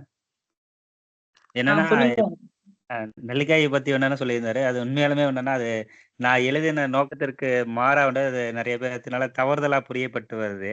என்னன்னா அது என்ஜிஓக்கள் கட்டமைக்கக்கூடிய ஒரு கதை. நெல்லிக்காய் இல்லை அப்படின்னா மான் இருக்கா, அதாவது மனித, அதாவது ஒரு நிமிஷம், நெல்லிக்காய் அப்படிங்கிற மரத்துல இருந்து வந்துன்னா குரங்குகள் வந்துன்னா அந்த பறிச்சு நெல்லிக்காயை போடும். அந்த நெல்லிக்காயை வந்துன்னா மான் சாப்பிடும். இந்த மானை புலிகள் சாப்பிடும் அப்படிங்கிறத தான் வந்துன்னா சொன்ன கதை. இந்த புலிகள் இருந்தத காடு இருக்கு, காடு இருந்தா தான் மனிதர்கள் வாழ முடியும் அப்படிங்கிறது வந்து என்ஜிஓக்கள் வேணா கட்டமைக்கக்கூடிய வேணா ஒரு கதை.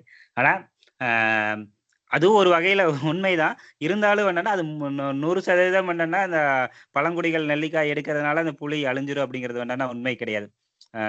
என்ன சொல்றாங்க, இந்த ஃபுட் செயின்ல வந்துன்னா அதுவும் ஒரு காரணி தான். இருந்தாலும் வந்துன்னா அது முழுக்க முழுக்க வந்துன்னா உண்மை கிடையாது. அது வந்துன்னா என்ஜிஓக்கள் சொல்லக்கூடிய ஒரு கதை அப்படிங்கிறத வந்துன்னா நான் விளக்கமா வந்துன்னா சொல்லிக்கிறேங்க. நன்றிங்க பிரசாத். ஒரு நிமிஷம் பேசலாமா? பேசுங்க தோழர், பேசுங்க தோழர். வணக்கம். உண்மையிலேயே ரொம்ப சந்தோஷமா இருந்தது இந்த ஒரு நிகழ்வை கேட்கறதுக்கு. நான் கொஞ்சம் யோசனை பண்ணிக்கிட்டே தான் உள்ளார ஒன்று வேற ஒரு வேலை இருக்குங்கிறதுனால, பட் இப்போ அதை ஒதுக்கி வச்சுட்டு ஃபுல்லா அந்த சரிதா பூங்குடி 2 பேருடைய உரையை தான் கேட்டுக்கிட்டு இருந்தேன். ரொம்ப அற்புதமா இருந்தது.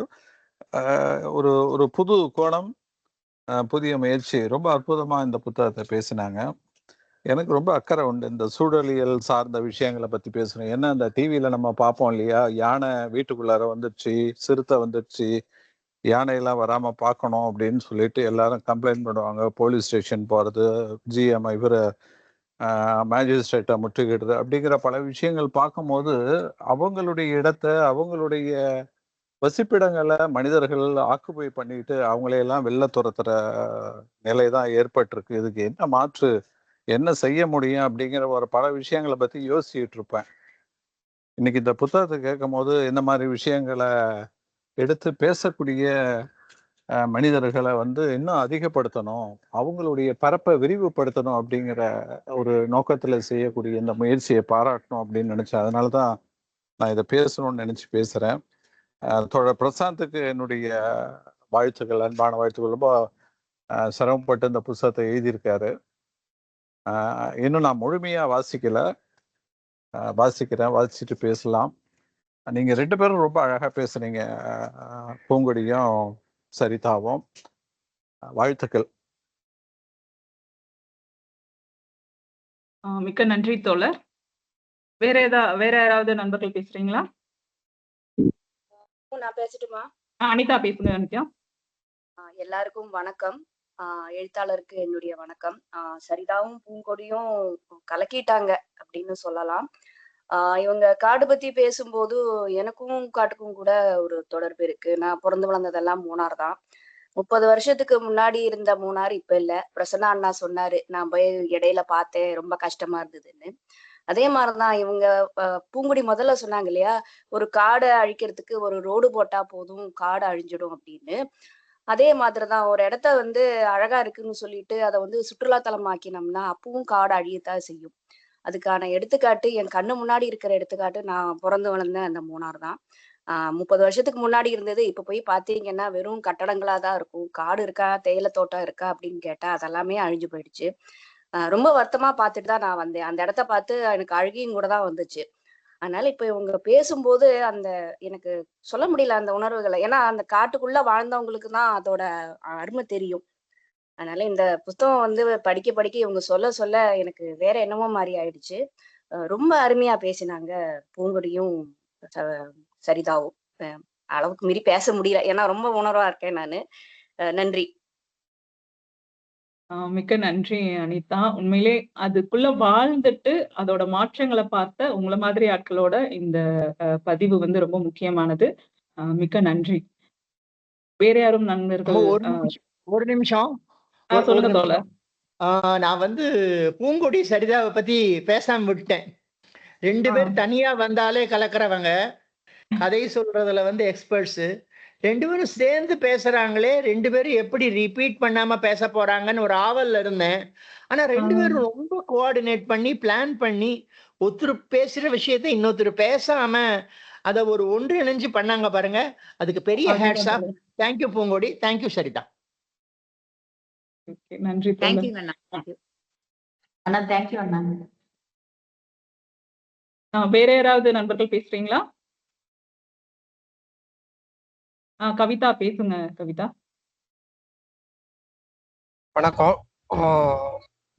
இந்த ஆனைமலை நாவலும் பிரசாந்த் வே அவரோட காடர் சிறுகதை தொகுப்பும் 2மே நான் வாசிச்சிருந்தேன்.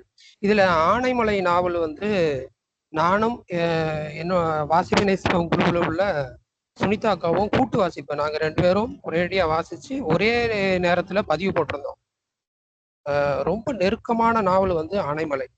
அதுக்கப்புறம் தான் நான் வந்து காடர் சிறுகதை தொகுப்பு படிச்சிருந்தேன். ஏன்னா எனக்கு அந்த ஆனைமலையை வந்து பிறந்தநாள் பரிசாக கொடுத்துருந்தாங்க. அவங்க சொன்னது வந்து காடரை வந்து நீங்க அதுக்கப்புறம் படிங்க அப்படின்னு சொல்லியிருந்தாங்க. காடர் சிறுகதை தொகுப்பும் வந்து ரொம்ப அருமையானது. இதுல வந்து நீங்க கல்வியை வந்து குறிப்பிட்டிருப்பீங்க இல்லையா, பழங்குடியினர் மக்களோட கல்வியை பற்றி. இந்த காடர் சிறுகதை தொகுப்புல வந்து 2 சிறுகதை வந்து கல்வியை பத்தி இருக்கும். காட்டுப்பள்ளிங்கிற தலைப்புலையும் அதுல வந்து அந்த ஜெயராஜுங்கிற ஆசிரியர் சிறப்பா இருப்பாரு அதுல. அடுத்து அந்த தொடர்பு எல்லைக்கு அப்பால்னு சொல்லி ஒரு கதை, அது வந்து ரொம்ப நெருக்கமான கதை. அது வந்து அந்த பழங்குடியினர் மக்களுக்கு வந்து கல்வியில வந்து உயர்வுக்கு எவ்வளவு தடைகள் இருக்குதுங்கிறத அந்த கதை சொல்லும். அதையும் அவரு சிறப்பாக எழுதியிருக்கிறாரு. அந்த 2 புத்தகமுமே வந்து உள்ளுக்குள்ள அந்த பழங்குடியினர் மக்களுடைய அந்த அவங்க படக்கூடிய அந்த கஷ்டத்தை வந்து அப்படியே சொல்லியாச்சு. இந்த ஆனைமலையில வந்து எனக்கு பிடிச்ச பகுதிகள் வந்து நிறைய உண்டு. இதுல வந்து மின்மினி பூச்சிகள் வந்து அவங்க சுந்தரியும் அவரும் வந்து அந்த காட்டுராஜாவும் 2 பேரும் சேர்ந்து அந்த மின்மினி பூச்சிகளை கையில வச்சுக்கிட்டு இருக்கக்கூடிய அந்த காட்சியெல்லாம் வந்து சின்ன வயசுல நான் வந்து மின்மினி பூச்சியை கையில பிடிச்சிருக்கிறேன். கர்நாடகா பகுதியில இருக்கும்போது மின்மினி பூச்சி வந்து நிறைய இருப்பாங்க. அது அந்த அப்பமெல்லாம் வந்து இயற்கை எவ்வளவு வளமா இருந்தது. இப்பெல்லாம் அப்படி கிடையாது. மின்மினி பூச்சியை பார்க்கறதே கஷ்டம் இல்லையா? இந்த காலத்துல மின்மினி பூச்சி நான் பார்த்ததே இல்லை. அப்போ வந்து அந்த தட்டான்களும் மின்மினி பூச்சிகளும் அதிகம். இதை வந்து ரொம்ப வாசிக்கும் போது நெருக்கமா இருந்தது. ஏன்னா நம்ம கையில பிடிச்சிருக்கிறோம். அந்த மின்மினி பூச்சி பத்தி எதுல இருந்து இந்த லைட் எரியுது அப்படின்னு சொல்லி பார்ப்பேன். பச்சை கலர்ல இருக்கும். அந்த மாதிரி அனுபவம் இருக்கிறதுனால மின்மினி பூச்சி பத்தி பிடிக்கும் போது ரொம்ப நெருக்கமாவே இருந்தது. அது போக பின்ன ஹியூகோ அவரு தான் ரொம்ப முக்கியம். அவரு அந்த லில்லியோட அந்த காதல் வந்து சொன்னதும், அந்த லில்லி இறந்த உடனே அது வந்து ரொம்ப உருக்கமா இருக்கும் இந்த ஆனைமலை. அதுக்கப்புறம் ரொம்ப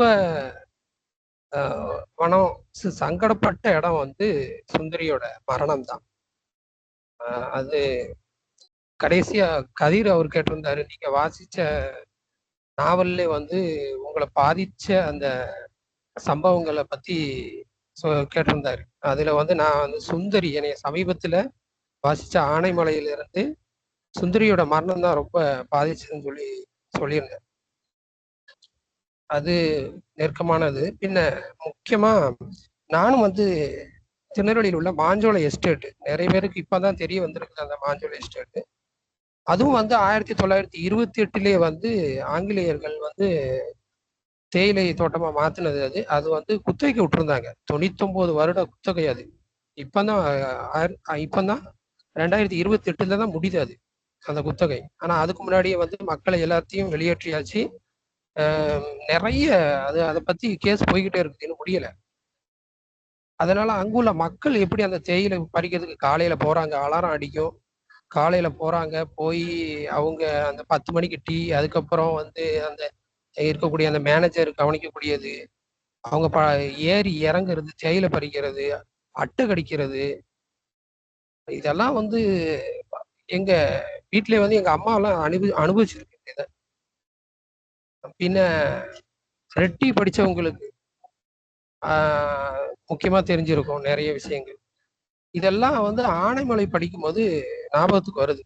பின்ன வாரணம் வந்து ராம் தங்கம் எழுதியிருப்பாரு. அதுவும் வந்து அதை நான் முன்னாடி படிச்சுட்டேன். அதுவும் வந்து ஆனைமலைக்கு கூட்டிட்டு போகும்.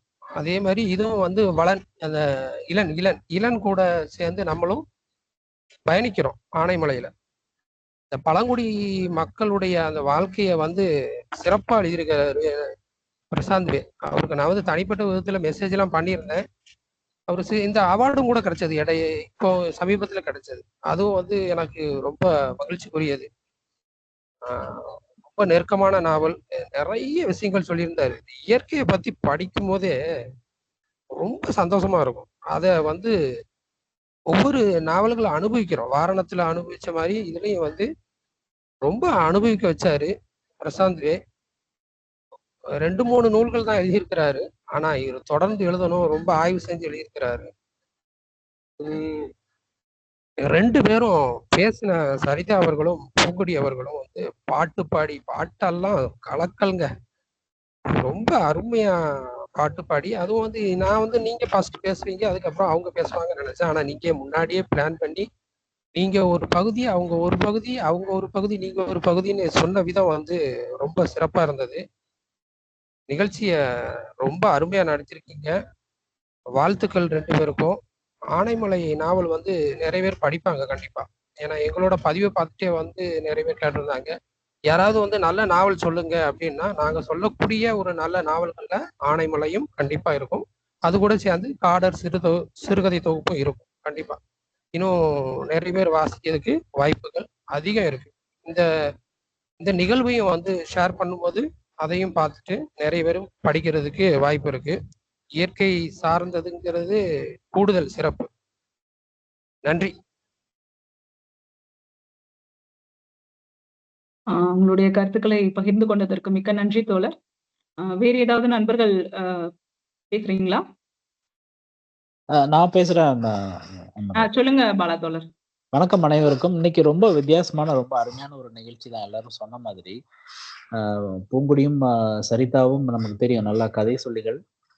இருந்தாலும் அவங்க ஒரு ஒரு நிகழ்வை தொகுத்து வழங்குறதுக்கோ இல்ல ஒரு புத்தகத்தை பத்தி பேசுறதுக்கோ அவங்க எடுக்கிற முயற்சிகள் இருக்குல்ல, அதுதான் இங்க ரொம்ப அழகா அதை வந்து அவங்க டெலிவர் பண்றாங்க. நல்லா பிளான் பண்றாங்க, உட்காந்து பேசுறாங்க. இப்ப சாதாரணமா ஒரு புத்தகத்தை பத்தி நீ கொஞ்சம் பேசுனா கொஞ்சம் பேசிட்டு அப்படியே விட்டுறலாமே. ஆனா அதுக்கு அவங்க எடுக்கிற முயற்சி, அதுக்கு அவங்க பாடல்கள் பாடி பாடல்களை எடுத்து அது ரொம்ப ரொம்ப பாராட்டுக்குரிய ஒரு செய்தியா இருக்கு. ஒரு ஒரு ஒரு புத்தகத்திற்கு அவங்க செய்யற ஒரு மிகப்பெரிய மரியாதை அப்படின்னு தான் அதை சொல்லணும். அப்புறம் இந்த புத்தகம் வந்து நான் இன்னும் படிக்கல, விரைவில் நான் படிச்சிருவேன். ஆனா நிறைய படிச்சுட்டு இருந்தேன். அந்த புத்தகத்தோட விமர்சனங்கள்லாம் படிச்சுட்டேன். இருந்தாலும் புத்தகம் இன்னும் வாசிக்கல, விரைவில் வாசிச்சிருவேன். இந்த புத்தகம் தொடர்பான சில செய்திகள் மட்டும் பகிர்ந்துக்கலாம் அப்படின்ட்டு. கல்வி பழங்குடி இன மாணவர்கள் கல்வி பத்தி சொல்லியிருந்தார் எஸ்.எல். கவிதா அவர்கள் கூட அதை பத்தி பேசினாங்க. இவங்களும் அதை பத்தி சொல்லியிருந்தாங்க, பூங்குடியும் சரிதாவும். ஒரு ப்ராஜெக்டுக்காக ஒரு 2 வருஷங்களுக்கு முன்னாடி ஜவ்வாது மலையில இருக்கிற பள்ளிக்கூடங்கள்ல இருக்கிற கல்வி முன்னேற்றம் தொடர்பா ஒரு ப்ராஜெக்டுக்காக ஒர்க் பண்ணிட்டு இருந்தோம். ஒரு வாலண்டியர் அடிப்படையில தான் ஒர்க் பண்ணோம். அப்போ ஜவ்வாது மலையில மட்டும் ஒரு 100 கிட்டத்தட்ட 100 பள்ளிக்கூடங்கள், அரசு பள்ளிக்கூடங்கள் இருக்கு. இதுல இருக்கிற கல்வி முறை எப்படி இருக்கு, மாணவர்களுக்கு உண்மையான கல்வி போய் சேருதா அப்படிங்கிற ஒரு ப்ராஜெக்ட் தான் அது. அதுல பாத்தீங்கன்னா நிறைய அர்ப்பணிப்புள்ள ஆசிரியர்கள் இருந்தாங்க. அந்த 100 பள்ளிக்கூடங்களே நிறைய அர்ப்பணிப்புள்ள ஆசிரியர்கள் இருந்தாங்கன்னா கூட எந்த இடம் நம்மளுக்கு ரொம்ப வருத்தமா இருந்துச்சு அப்படின்னா, நிறைய ஆசிரியர்கள் சமவெளியில குடியிருந்துட்டு பள்ளிக்கூடங்களுக்கே போகாம அங்க பழங்குடியினர் பகுதியில இருக்கிற யாரோ ஒரு ஒரு படிச்ச பையனுக்கு வந்து மாசத்துக்கு 2000 ரூபாய் 3000 ரூபாய் பைசா மட்டும் அந்த பையனுக்கு கொடுத்துட்டு அந்த பையனே வந்து அந்த பள்ளிக்கூடத்தை மொத்த பள்ளிக்கூடத்தையும் நிர்வகிக்கிறான். 300-400 குழந்தைகள் படிக்கக்கூடிய ஒரு பள்ளிக்கூடம். எந்தவித தகுதியும் இதுவும் இல்லாத ஒரு படிச்சிருக்கலாம், இருந்தாலும் ஒரு ஒரு ஆசிரியரா ஒரு பள்ளிக்கூடத்தை நடத்த முடியுமானா நிச்சயமா முடியாது. ஆனா ஆசிரியர் இருக்கிறது சமவெளியில எங்கேயோ இருக்காரு, மாசம் ஒரு தடவை வந்து கையெழுத்து போட்டு போறாருங்கிற செய்தி வந்து ரொம்ப அதிர்ச்சியா இருந்தது. நிறைய இடங்கள்ல அது அது மாதிரி பார்க்க முடியுது. அப்போ ஒரு தரமான ஒரு கல்வி ஒரு பழங்குடியின மாணவனுக்கு எப்படி கிடைக்கும்? அவன் சமவெளிக்கு வர்ற மாதிரி தானே ஆயிடுது. அதே மாதிரி அந்த பள்ளிக்கூடங்கள்ல வந்து ஒரு ஆசிரியரை நாமளே வந்து நியமிக்கிறது, ஒரு தற்காலிக அடிப்படையில் நியமிக்கிறதுங்கிற ஒரு முயற்சியில ஈடுபடும் போது ஆசிரியர்கள் அந்த தங்களுக்குள்ள ஒரு கூட்டமைப்பு மாதிரி ஒண்ணு வச்சுட்டு அதை அதை உடைக்கிறதுக்கு நிறைய முயற்சிகள் பண்ணாங்க. அங்க வெளியிருந்து யாரும் உள்ள வந்துடக்கூடாது, அவங்க கையிலேயே அது இருக்கணும் அப்படிங்கிற மாதிரி. இது இது இது வந்து ஒரு உதாரணத்துக்கு தான் நான் சொல்றேன். காட்டுடைய வாழ்வியல், பழங்குடி மக்களுடைய வாழ்வியலுக்கெல்லாம் எதிரிகளா யார் இருக்கிறதா முதல்ல வந்து அதிகாரத்தை நம்ம சொல்லலாம். அது ஆசிரியர்களா இருந்தாலும் சரி, அரசாங்கமா இருந்தாலும் சரி. உதாரணமா சொல்லணும்னா யானை டாக்டர் பத்தி சொன்னாங்க, சரிதா. அவரு டாக்டர் கிருஷ்ணமூர்த்தி வந்து யானைகள் புத்துணர்வு முகாம் கொடுங்க, நீங்க வந்து நாட்டுல வந்து கோயில்ல கட்டி போட்டு அதை பிச்சை எடுக்க வைக்கிறீங்க, வருஷத்துக்கு ஒரு 30 நாள் 40 நாள் நீங்க வந்து அதுக்கு காட்ட காமிங்கன்னு சொல்லிட்டு தானே அந்த ஒரு ஒரு ரெக்கமெண்டேஷன் அவர் கொடுத்தாரு. அதுக்கப்புறம் தான் அது நடந்தது. இந்த வருஷம் வந்து அமைச்சர் பேசினது கேட்டேன், இப்போ ஒரு 3 நாளைக்கு முன்னாடி தான் கேட்டேன். யானைகள் புத்துணர்வு முகாம் வந்து இந்த வருஷத்துல இருந்து கிடையாது, நாங்க வந்து கோயில்லயே வச்சு எல்லாத்தையும் கொடுத்துடுறோம், எல்லா வசதிகளையும் நாங்க கோயில்லயே யானைகளுக்கு கொடுத்துடுறோம்னா, யானைகளுக்கு கோயில்லயே ஒரு காட்டை கொடுக்க முடியுமா, அந்த காட்டுடைய மனத்தை கொடுக்க முடியுமா, அந்த காட்டுடைய அனுபவத்தை கொடுக்க முடியுமாங்கிறது தெரியல. இருந்தாலும் அப்படித்தான் இருக்கிறது அப்படின்னு நினைக்கும் போது தான் கஷ்டமா இருக்கு. காடு என்பது இந்த பூமியுடைய நுரையீரல் அப்படிங்கிறாங்க. அந்த நுரையீரல் சரியா இல்லை அப்படின்னா நிச்சயமா அழிவுதான் எல்லாருக்குமே. பூமி தோன்றின ஒரு 400-450 கோடி வருஷத்துக்கு முன்னாடி பூமி கிட்ட இருந்த வெப்பநிலை வந்து இப்போ இருந்த வெப்பநிலையில ஒரு 70% தான் இருந்துச்சுன்னு ஒரு புத்தகத்துல படிச்சேன் நான். அது ஒரு 30% வந்து வெப்பநிலை இன்னைக்கு இன்க்ரீஸ் ஆயிருக்கு அப்படின்னா, ஒரு வருஷத்துக்கு 1 டிகிரி 2 டிகிரி நமக்கு இன்க்ரீஸ் ஆகிட்டே போகுதுன்னா, நிச்சயமா காலநிலை மாற்றத்துல முதல்ல நம்ம பார்க்க வேண்டிய இடம் காடுதான். அந்த வகையில மிகவும் சிறப்பான ஒரு நூல் இந்த நூல் ஆனைமலை. நான் வந்து போர்னியோ காடுகள் பத்தி எழுதியிருந்தார் இல்லையா நக்கீரன், அது படிக்கும்போது யோசிச்சிருக்கேன், நம்ம ஊர் காடுகள் பத்தி நிறைய புத்தகங்கள் இல்லையே, நிறைய வெவ்வேறு நாடுகள்ல இருக்கிற காடுகள் பத்தி படிக்கிறோமே அப்படின்னு சொல்லிட்டு. அதே மாதிரி இவங்க மகா ஸ்வேதா தேவியோட ஒரு புத்தகம் ஆதிவாசி அதிகாரம்னு நினைக்கிறாங்க, காடுகளின் உரிமை, தமிழ்ல கூட வந்தது. இந்த 2 புத்தகங்களும் காடுகள் பற்றி நிறைய செய்திகள் சொன்னிச்சுன்னா கூட நம்ம ஊர் காடுகள் பத்தி, நம்ம ஜவ்வாது மலை பத்தி, நம்ம ஆனைமலை பத்தி படிக்கிறதுங்கிறது உண்மையிலேயே ரொம்ப ஒரு மிகச்சிறப்பான அனுபவமா இருக்கும். அந்த அனுபவத்தை நமக்கெல்லாம் பகிர்ந்துக்கிட்ட பூங்குடி சரிதாவுக்கு ரொம்ப நன்றி. சிறப்பாக தொகுத்து வழங்கினீர்கள். அடுத்தது எழுத்தாளர் பிரசாந்த். ஏன்னா எழுத்தாளர் அப்படிங்கிறது வந்து சாதாரணமா ஏதோ ஒரு சப்ஜெக்ட்ல எழுதிடலாம், ஆனா காடுகள் பற்றிய செய்திகளை எழுதும்போது அதுக்கு ஒரு அர்ப்பணிப்பு நிச்சயமா வேணும். ஒரு நிருபரம் இருக்கிறதுனால அவருக்கு அது வாய்த்திருக்கிறதுன்னு நினைக்கிறேன். இருந்தாலும் முயற்சி இருக்கு. அவர் சொன்னார், ஒரு டிராஃப்ட் எழுதிட்டு மொத்தத்தையும் அப்படியே டெலிட் பண்ணிட்டு மறுபடியும் எழுதுனேன் அப்படின்னா 200 சொச்சம் பேஜ் எழுதிட்டு மறுபடியும் எழுதுனேன் அப்படிங்கிறது வந்து உண்மையிலேயே பிரமிப்பா தான் இருக்கு.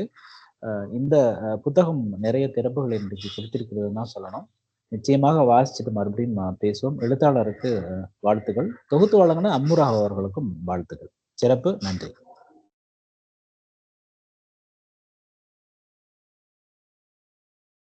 மிக்க நன்றி தோழர் பாலா தோழர்.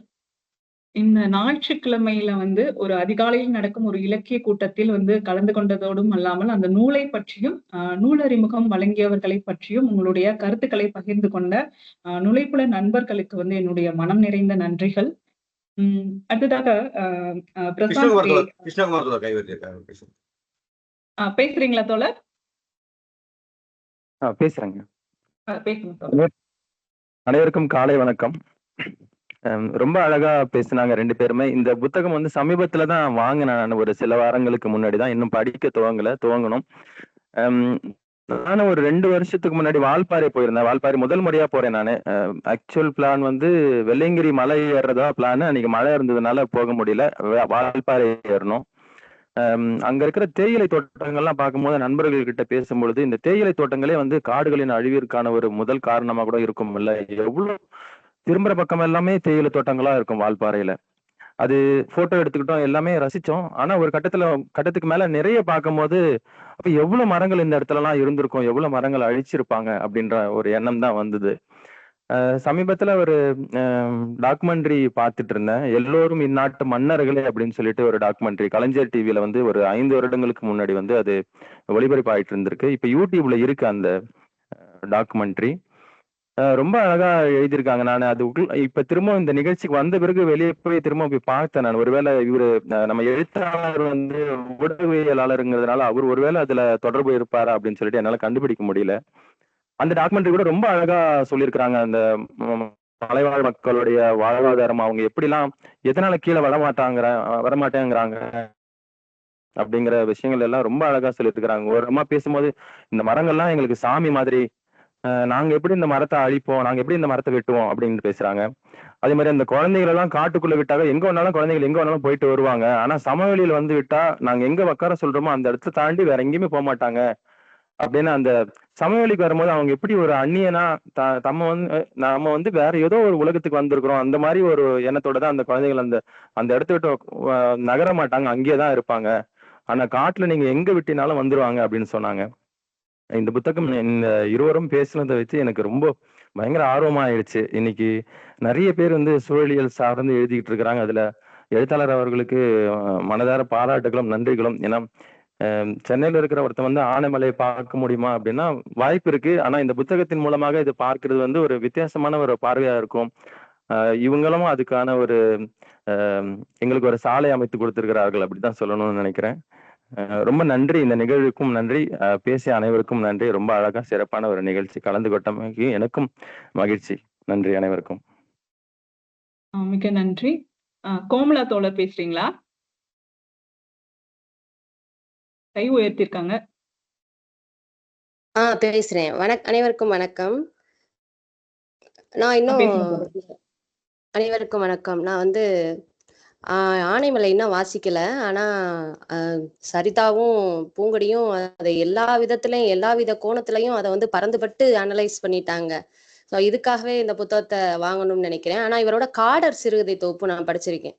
அதுல நிறைய சிறுகதைகள் ரொம்ப எல்லா சிறுகதையுமே வந்து ரொம்ப ஒரு மனசுக்கு ஒரு அந்த ஆதிகுடி பழங்குடி அந்த மலை மக்களோட வழியையும் யானைகளோட வழியையும் ரொம்ப உணர வச்சது. அதுல வந்து இந்த வலசை தொலைத்த யானைன்னு சொல்லிட்டு லாஸ்டா வரும் அந்த காடர் தொகுப்புல வரக்கூடிய அந்த இது வந்து என்னால ஒரு சிறுகதை தொகுப்புல எல்லா கதைகளும் நமக்கு மனசுக்கு வாசிச்சிருந்தாலும் ஏதோ ஒரு சில கதைகள் வந்து ரொம்ப நெருக்கமாயிடும். அந்த மாதிரி அதுல வலசை தொலைத்த யானைன்னு சொல்லிட்டு கடைசியா ஒரு கதை வரும். உண்மைக்குமே அது வந்து ரொம்ப பெயின்ஃபுல்லா இருந்துச்சு.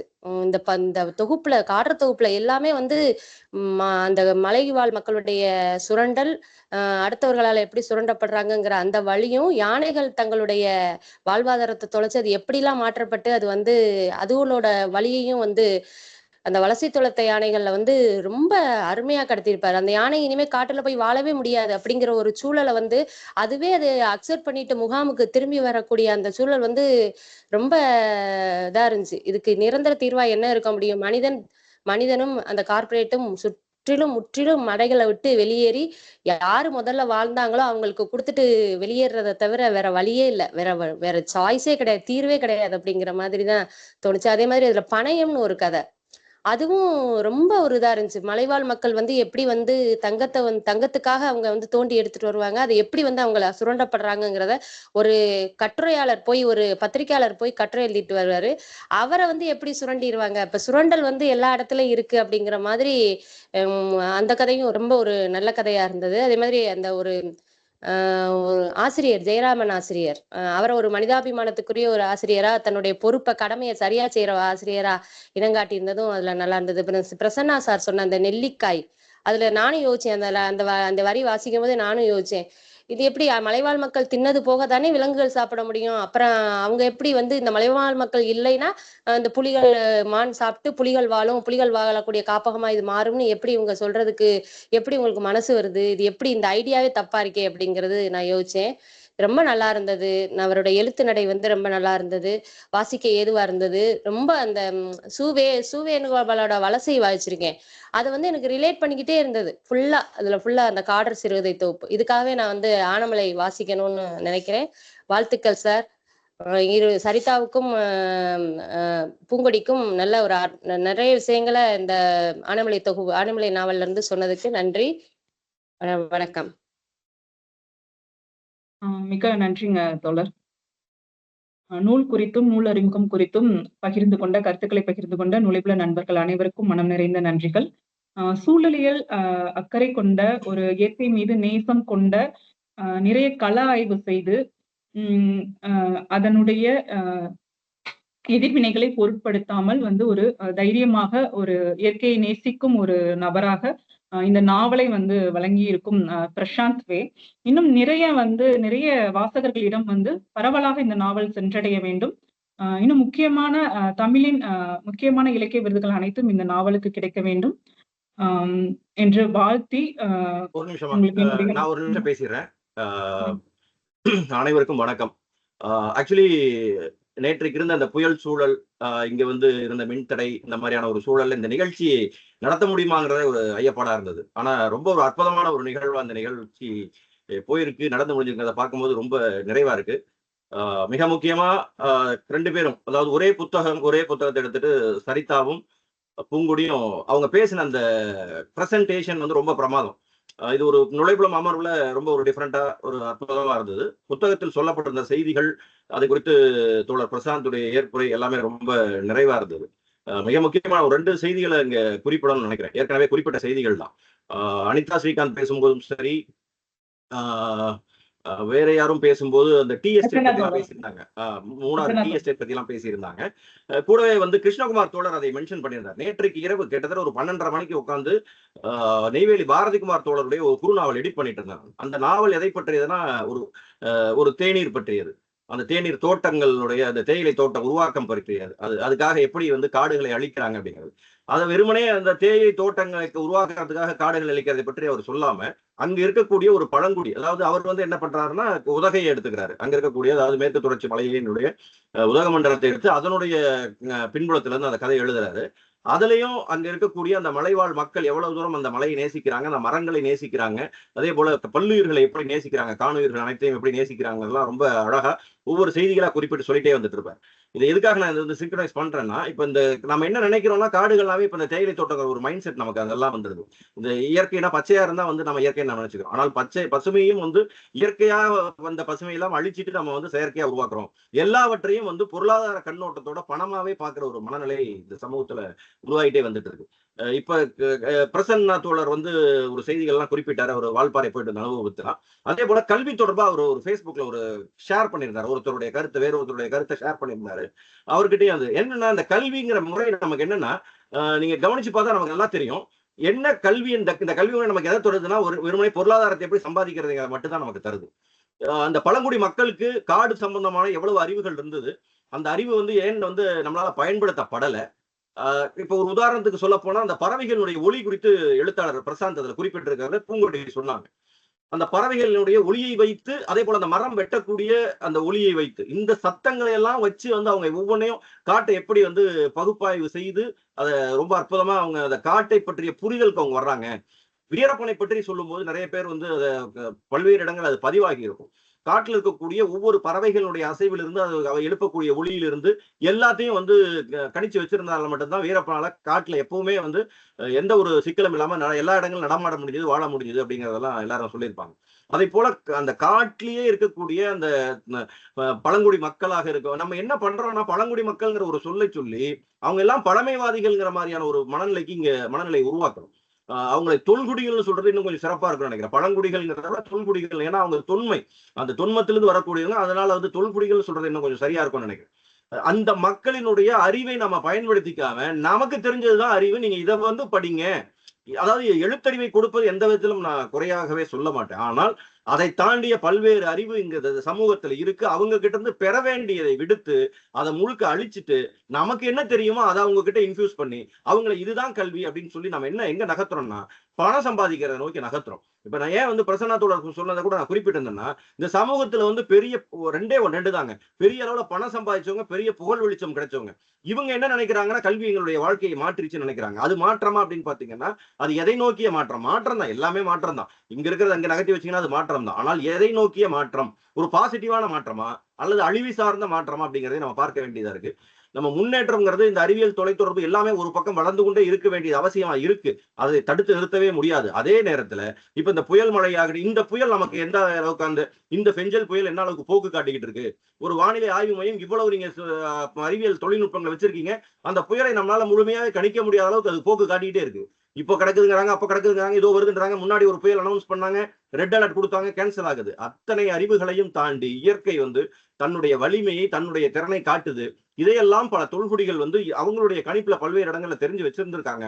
நம்ம அந்த அறிவுகளையும் அவங்க கிட்ட இருந்து பெற்றிருக்க வேண்டிய கடமை இருக்கு. அவங்களுக்கு இதை மட்டுமே நம்ம கொடுத்துட்டு நாங்க உங்களுக்கு கல்வியை கொடுத்து உங்களுடைய பொருளாதாரத்தை மேம்படுத்தணும் சொல்றதை காட்டிலும் அவர்களுடைய அந்த அறிவையும் நம்ம பெற்றுக்கொண்டு இந்த இயற்கையை காப்பாற்ற வேண்டிய கடமை இருக்கு. அதனால வந்து இந்த புத்தகத்தை ஆனைமலை புத்தகத்தை எழுதிய தோழர் பிரசாந்த் அவர்களுக்கு மிக முக்கியமான ஒன்னே ஒண்ணு கவனிச்சேன். அவருடைய அந்த ஏற்புரையில அவருடைய அந்த வட்டார வழக்கு அந்த ஒரு என்ன சொல்றதுன்னா ஏதோ ஒரு சொல்ல வந்து ரிப்பீட் பண்ணிட்டே இருந்தேன். எனக்கு ரொம்ப அது இனிமையா இருந்தது. அதை கேட்க கேட்க கேட்க அவர் இன்னும் 2 முறை சொல்ல மாட்டாரான்னு இருந்தது. இதெல்லாம் நமக்கு வாழ்க்கையில வந்து அகன்றுட்டே போயிருது. இங்க நகர வாழ்க்கைக்கு வந்தோடனே நம்ம என்ன நினைக்கிறோம், அப்படியே ஒரு இதுக்கான ஒரு மொழி நடை இதையெல்லாம் நம்ம நாமளா ஏற்படுத்திக்கிறோம். இங்க என்ன பேசுறாங்களோ அதுதான் சரியான நடைன்னு நம்ம நினைக்கிறோம். நம்முடைய நான் நிறைய பேர்ட்ட கேட்டேன். ஒரு சமீபத்துல ஒரு நடந்த விழாவில் பாரதி கிருஷ்ணகுமார் தோழர்கிட்ட ஒரு பெண் வந்து பேசுறாங்க. அவங்க பையன் வந்து ஒரு 10, 12, 9 வயசு 10 வயசு பையன். அவன் வந்து அற்புதமா அவன் சொல்ற டைட்டில் எல்லாம் கிழவனும் கடலும் படிச்சுட்டு சார் அது படிச்சார் இதை படிச்சார்லாம் சொல்லும் போது ரொம்ப என்ன சொல்றது ஒரு குழந்தைகளுக்கான இலக்கியத்திலிருந்து அவன் வந்து பெரியவர்களுக்கான இலக்கியத்துக்கு வளர்ந்துட்டாங்கிறத பார்க்க முடியுது. அவங்க பேசும்போது அந்த தேனி வட்டார வழக்கு அதுல வந்தது. அவங்க அதை தவிர்த்துட்டு அடுத்த முறை திரும்ப திருத்தி பேசும்போது நான் சொன்னேன், இல்ல நீங்க அதை தவிர்க்காதீங்க, உங்களுடைய மொழி நடை அப்படியே இருக்கட்டும் அப்படின்னு. அதே போல அந்த எல்லாவற்றையும் நம்ம வந்து திருத்தி இந்த சமூகத்துக்காக ஒரு பெரும்பான்மை சமூகத்தை நோக்கி எல்லாமே சிறுபான்மையா இருக்கிறது அத்தனை நகர்த்தப்படுது. அதனால பல விஷயங்கள் அழிக்கப்படுதுங்கிறது இங்க பதிவு செய்யப்பட வேண்டியதா இருக்கு. இந்த ஆனைமலை நாவல் ரொம்ப மிக முக்கியமான, ஏன்னா நான் நிறைய வாசிப்பு நேசிப்பும் நிறைய தோழர்கள் வந்து பகிர்ந்ததை பார்த்திருந்தேன். ரசல் எல்லாம் வந்து ஒரு வளைகுடா நாட்டுல வேலை செய்யறாரு. கிட்டத்தட்ட நம்ம விட ஒரு 2-2.5 மணி நேரம் அவருக்கு முன்னாடி. அவரெல்லாம் வந்து 4:30 மணிக்கே எழுதிச்சு இந்த நிகழ்ச்சிக்காக வந்து ஒவ்வொரு வாரம் தவறாம கலந்துக்கிறார். அவரெல்லாம் நம்ம அவ்வளவு தூரம் அவருடைய வாசிப்பின் ஆர்வம் தீவிரம் எல்லாம் ரொம்ப அற்புதமானது. அதே போல ஏராளமான தோழர்கள் எல்லாமே கலந்துக்கிட்டு தோழர் அக்கலூர் ரவி தோழர் பிரசாந்துக்காக நான் சொல்றேன், எதிர் வெளியீட்டுல ஏராளமான புத்தகங்களை அவர் வந்து மொழிபெயர்த்து கொடுத்துட்டு இருக்காரு. அதே போல எல்லாருமே வந்து இப்ப பிரசன்னா தோழர் ஒரு எழுத்தாளர், கோமதி சங்கர் தோழர் வந்திருந்தாரு. அவர் இன்னைக்கு அவங்க பயணத்துல இருந்தாலும் அங்க இருந்துமே கலந்துகிட்டு இருந்தாரு. அதே போல தோழர் பாலகுமார் அவரும் ஒரு அற்புதமான எழுத்தாளர். பல எழுத்தாளர்கள் இந்த நிகழ்ச்சியில வந்து சிறப்பிச்சிருக்காங்க. இப்ப நிறைவா வந்து சரிதாவும் பூங்குடியும் ஏதாவது சொல்லணும்னா ஒரு வரிகள் பேசி முடிச்சதுக்கு அப்புறம் நிகழ்வை அமுராக நிறைவு செய்யலாம். மகிழ்ச்சி, நன்றி.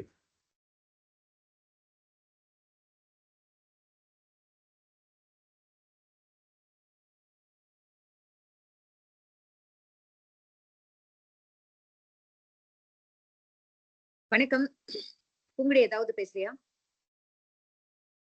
நீ பேசுறது நான் பேசுவேன். நான் கடைசி நீ பேசுறதே ஒரு நிமிஷம் அவ்வளவுதான். ஓகே, ரொம்ப மகிழ்ச்சி. இவ்வளவு பேரு அதிகாலை நேரத்துல கலந்துகிட்டது ரொம்ப மகிழ்ச்சி. பிரசாந்த் தோழர் வந்தது இன்னும் சந்தோஷம். எல்லாருக்கும் நன்றி. உண்மையாகவே நாங்க இந்த 3 நாளா இந்த நாவலுக்குள்ளதான் வாழ்ந்துட்டு இருக்கிறோம் அப்படின்னு பூங்குடி சொன்ன நாள்ல இருந்தே கொஞ்சம் கொஞ்சமா வாசிச்சு இதுக்குள்ளேயே வாழ்ந்துகிட்டு இருந்தோம். அப்படிங்கறத தாண்டி வேற எதுவுமே எங்களுக்கு கிடையாது. சோ இது இன்னும் நிறைய புரிதலை கொடுத்திருக்குது. ரொம்ப மகிழ்ச்சியான ஒரு தருணம். நிறைய இடங்கள்ல கோட் பண்ணி சொல்லும் போது எல்லாமே திரும்ப திரும்ப அதை வாசிக்கணும். அதுவும் முக்கியமா அந்த நெல்லிக்காய பத்தி சொல்லும் போது எல்லாருக்கும் வந்த ஒரு விஷயம்தான், சந்தேகம்தான்.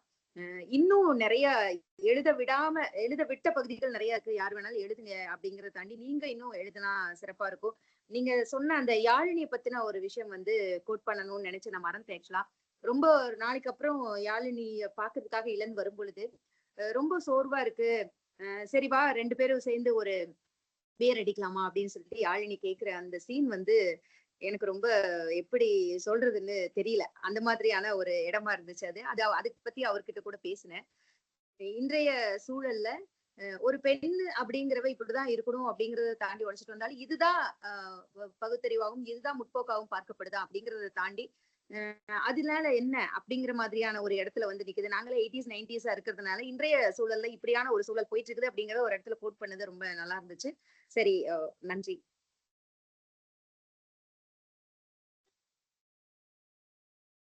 அனைவருக்கும் வணக்கம். நல்ல சொன்ன ஒரு கருத்து தான் நான் இங்க மறுபடியும் பதிவு பண்ண விரும்புறேன். கல்வி அப்படிங்கிறது நம்ம எல்லாருக்கும் ஒரே கல்வி, ஒரே மொழி, ஒரே இந்தியா, ஒரே நாடுங்கிறோம். ஆனா அது சாத்தியம் இல்லை. எல்லா பிள்ளைகளுக்கும் நேர்மை கொடுக்காது. ஈக்குவாலிட்டிக்கும் ஈக்விட்டிக்கும் இருக்கிற டிஃபரன்ஸ் தான் இது. சமவெளியில் இருக்கிறவங்களுக்கு அவங்களுக்கான கல்வி கொடுக்கப்படணும். மலைவா அதாவது தொல்குடியினருக்கு அவங்களுக்கான கல்வி. அவங்களும் அந்த காட்டை பற்றி இழந்துட்டாங்க அப்படின்னா யார்தான் காட்டை பாதுகாக்க முடியும்? அப்ப கல்வி வந்து இன்னைக்கு இருக்கக்கூடிய கல்வியில எனக்கு மிகப்பெரிய மாற்றம் வரணும் தான். இது பணத்தை மையமா வச்சுக்கிட்டு சுத்தி வர்ற கல்வியாகத்தான் இருக்கு. ஆனால் ஒவ்வொரு மக்களுக்கும் அவங்களுக்கு தேவையான கல்வியை கொடுக்கக்கூடியதாக வரணும். தொடர்ந்து இது மாதிரியான நூல்கள் தொடர்ந்து பேசினா என்ன நடக்கும் அப்படிங்கும்போது பேசிதான் நம்ம நாட்டை முடிச்சிருக்காங்க. பேசிதான் மாற்றத்தையும் கொண்டு வர முடியும். சோ அதனால தொடர்ந்து பேசணும். பிரசாந்த் தொடரும் நிறைய இது மாதிரி எழுதுங்க. எங்களுடைய அன்பும் வாழ்த்துக்களும் நிகழ்வில் கலந்து கொண்ட அனைத்து தோழர்களுக்கும் அன்பும் நன்றியும்.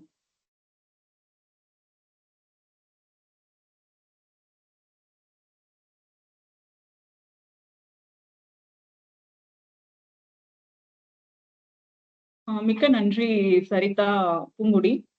இந்த ஒரு நூலறிமுகத்தை வந்து ஒரு தனித்துவமானதாகவும் ஒரு சிறப்பானதாகவும் நீங்க மாத்திட்டீங்க. ஒரே நூல் குறித்து இருவர் பேசும் போது எப்பவுமே ஒருத்தர் பேசினதை இன்னொருத்தர் பேச வேண்டிய ஒரு சூழல் வந்துடும். அந்த மாதிரியான ஒரு நிகழ்வு இதுல நடக்காம வந்து பாத்துட்டீங்க. அதில் உள்ள பகுதிகளை பிரிச்சு நீங்க அழகா பாடலோடும் உங்களுடைய ஒரு பெண்ணிய பார்வையோடும் பகிர்ந்து கொண்டது வந்து இந்த ஒரு நூலறிமுகம் ஒரு சிறப்பானதாக தனித்துவமானதாக அமைய வந்து நீங்க முக்கியமான காரணம். நீங்க 2 பேரும். உங்களுக்கு என்னுடைய மனம் நிறைந்த நன்றிகள். மற்றும் இந்த ஞாயிற்றுக்கிழமை அதிகாலையில் வந்து ஒரு இலக்கிய கூட்டத்தில் வந்து கலந்து கொண்ட நண்பர்கள் அனைவருக்கும் வந்து என் மனம் நிறைந்த நன்றிகள். இந்த நூல் குறித்தும் நூலறிமுகம் குறித்தும் நீங்கள் பகிர்ந்து கொண்ட கருத்துக்கள் மிக முக்கியமானது. அடுத்ததாக இந்த சூழலியல் அக்கறை கொண்ட ஒரு இயற்கை மீது நேசம் கொண்ட ஒரு நாவலை வந்து அந்த கதைக்களத்திற்காக நிறைய கள ஆய்வு செய்து ஒரு சிறப்பான ஒரு நாவலை கொடுத்திருக்கும் பிரசாந்த் வே அவர்களுக்கும் என் மனம் நிறைந்த நன்றி. இந்த நாவல் இன்னும் தமிழின் முக்கியமான விருதுகள் அனைத்தையும் பெறணும், இன்னும் பரவலாக வாசகர்களால் வாசிக்கப்பட வேண்டும் என்பதையும் இங்கு பதிவு செய்து அவருக்கு என்னுடைய அன்பையும் வாழ்த்தையும் தெரிவித்துக் கொள்கிறேன். இப்போ வந்து விடை பெறுகிறேன். எல்லாரும் அப்படியே டிஸ்கனெக்ட் பண்ணிட்டீங்கன்னா ரெக்கார்டிங் முடிஞ்சிடும். மிக முக்கியமா வந்து இந்த காணொளி பதிவு செய்யப்பட்ட பிறகு எல்லாருக்கும் வந்து இணைப்பு அனுப்புறேன். இந்த இணைப்பு வந்து இன்னும் இந்த நாவலை பல இடங்களுக்கு கொண்டு போய் சேர்க்கும் நான் நம்புறேன். முடிஞ்ச போல எல்லாரும் எல்லாருக்கும் அந்த இணைப்பை கொண்டு போய் சேருங்க. இந்த காணொளி கண்டிப்பா ஆனைமலை நாவலை இன்னும் அடுத்தடுத்த இடங்களுக்கு கொண்டு போய் சேர்க்கும் அப்படின்னு நான் நினைக்கிறேன். போய் சேர வேண்டிய ஒரு படைப்பு, மிக முக்கியமான படைப்பு. அனைவருக்கும் நன்றி. எழுத்தாளர் பிரசாந்துக்கு என்னுடைய மனமார்ந்த வாழ்த்துகள். நிகழ்வு தொடர்ந்து நிறைவு செய்கிறது. மீண்டும் அடுத்த வாரம் சந்திப்போம். நன்றி, வணக்கம். நன்றி, வணக்கம்.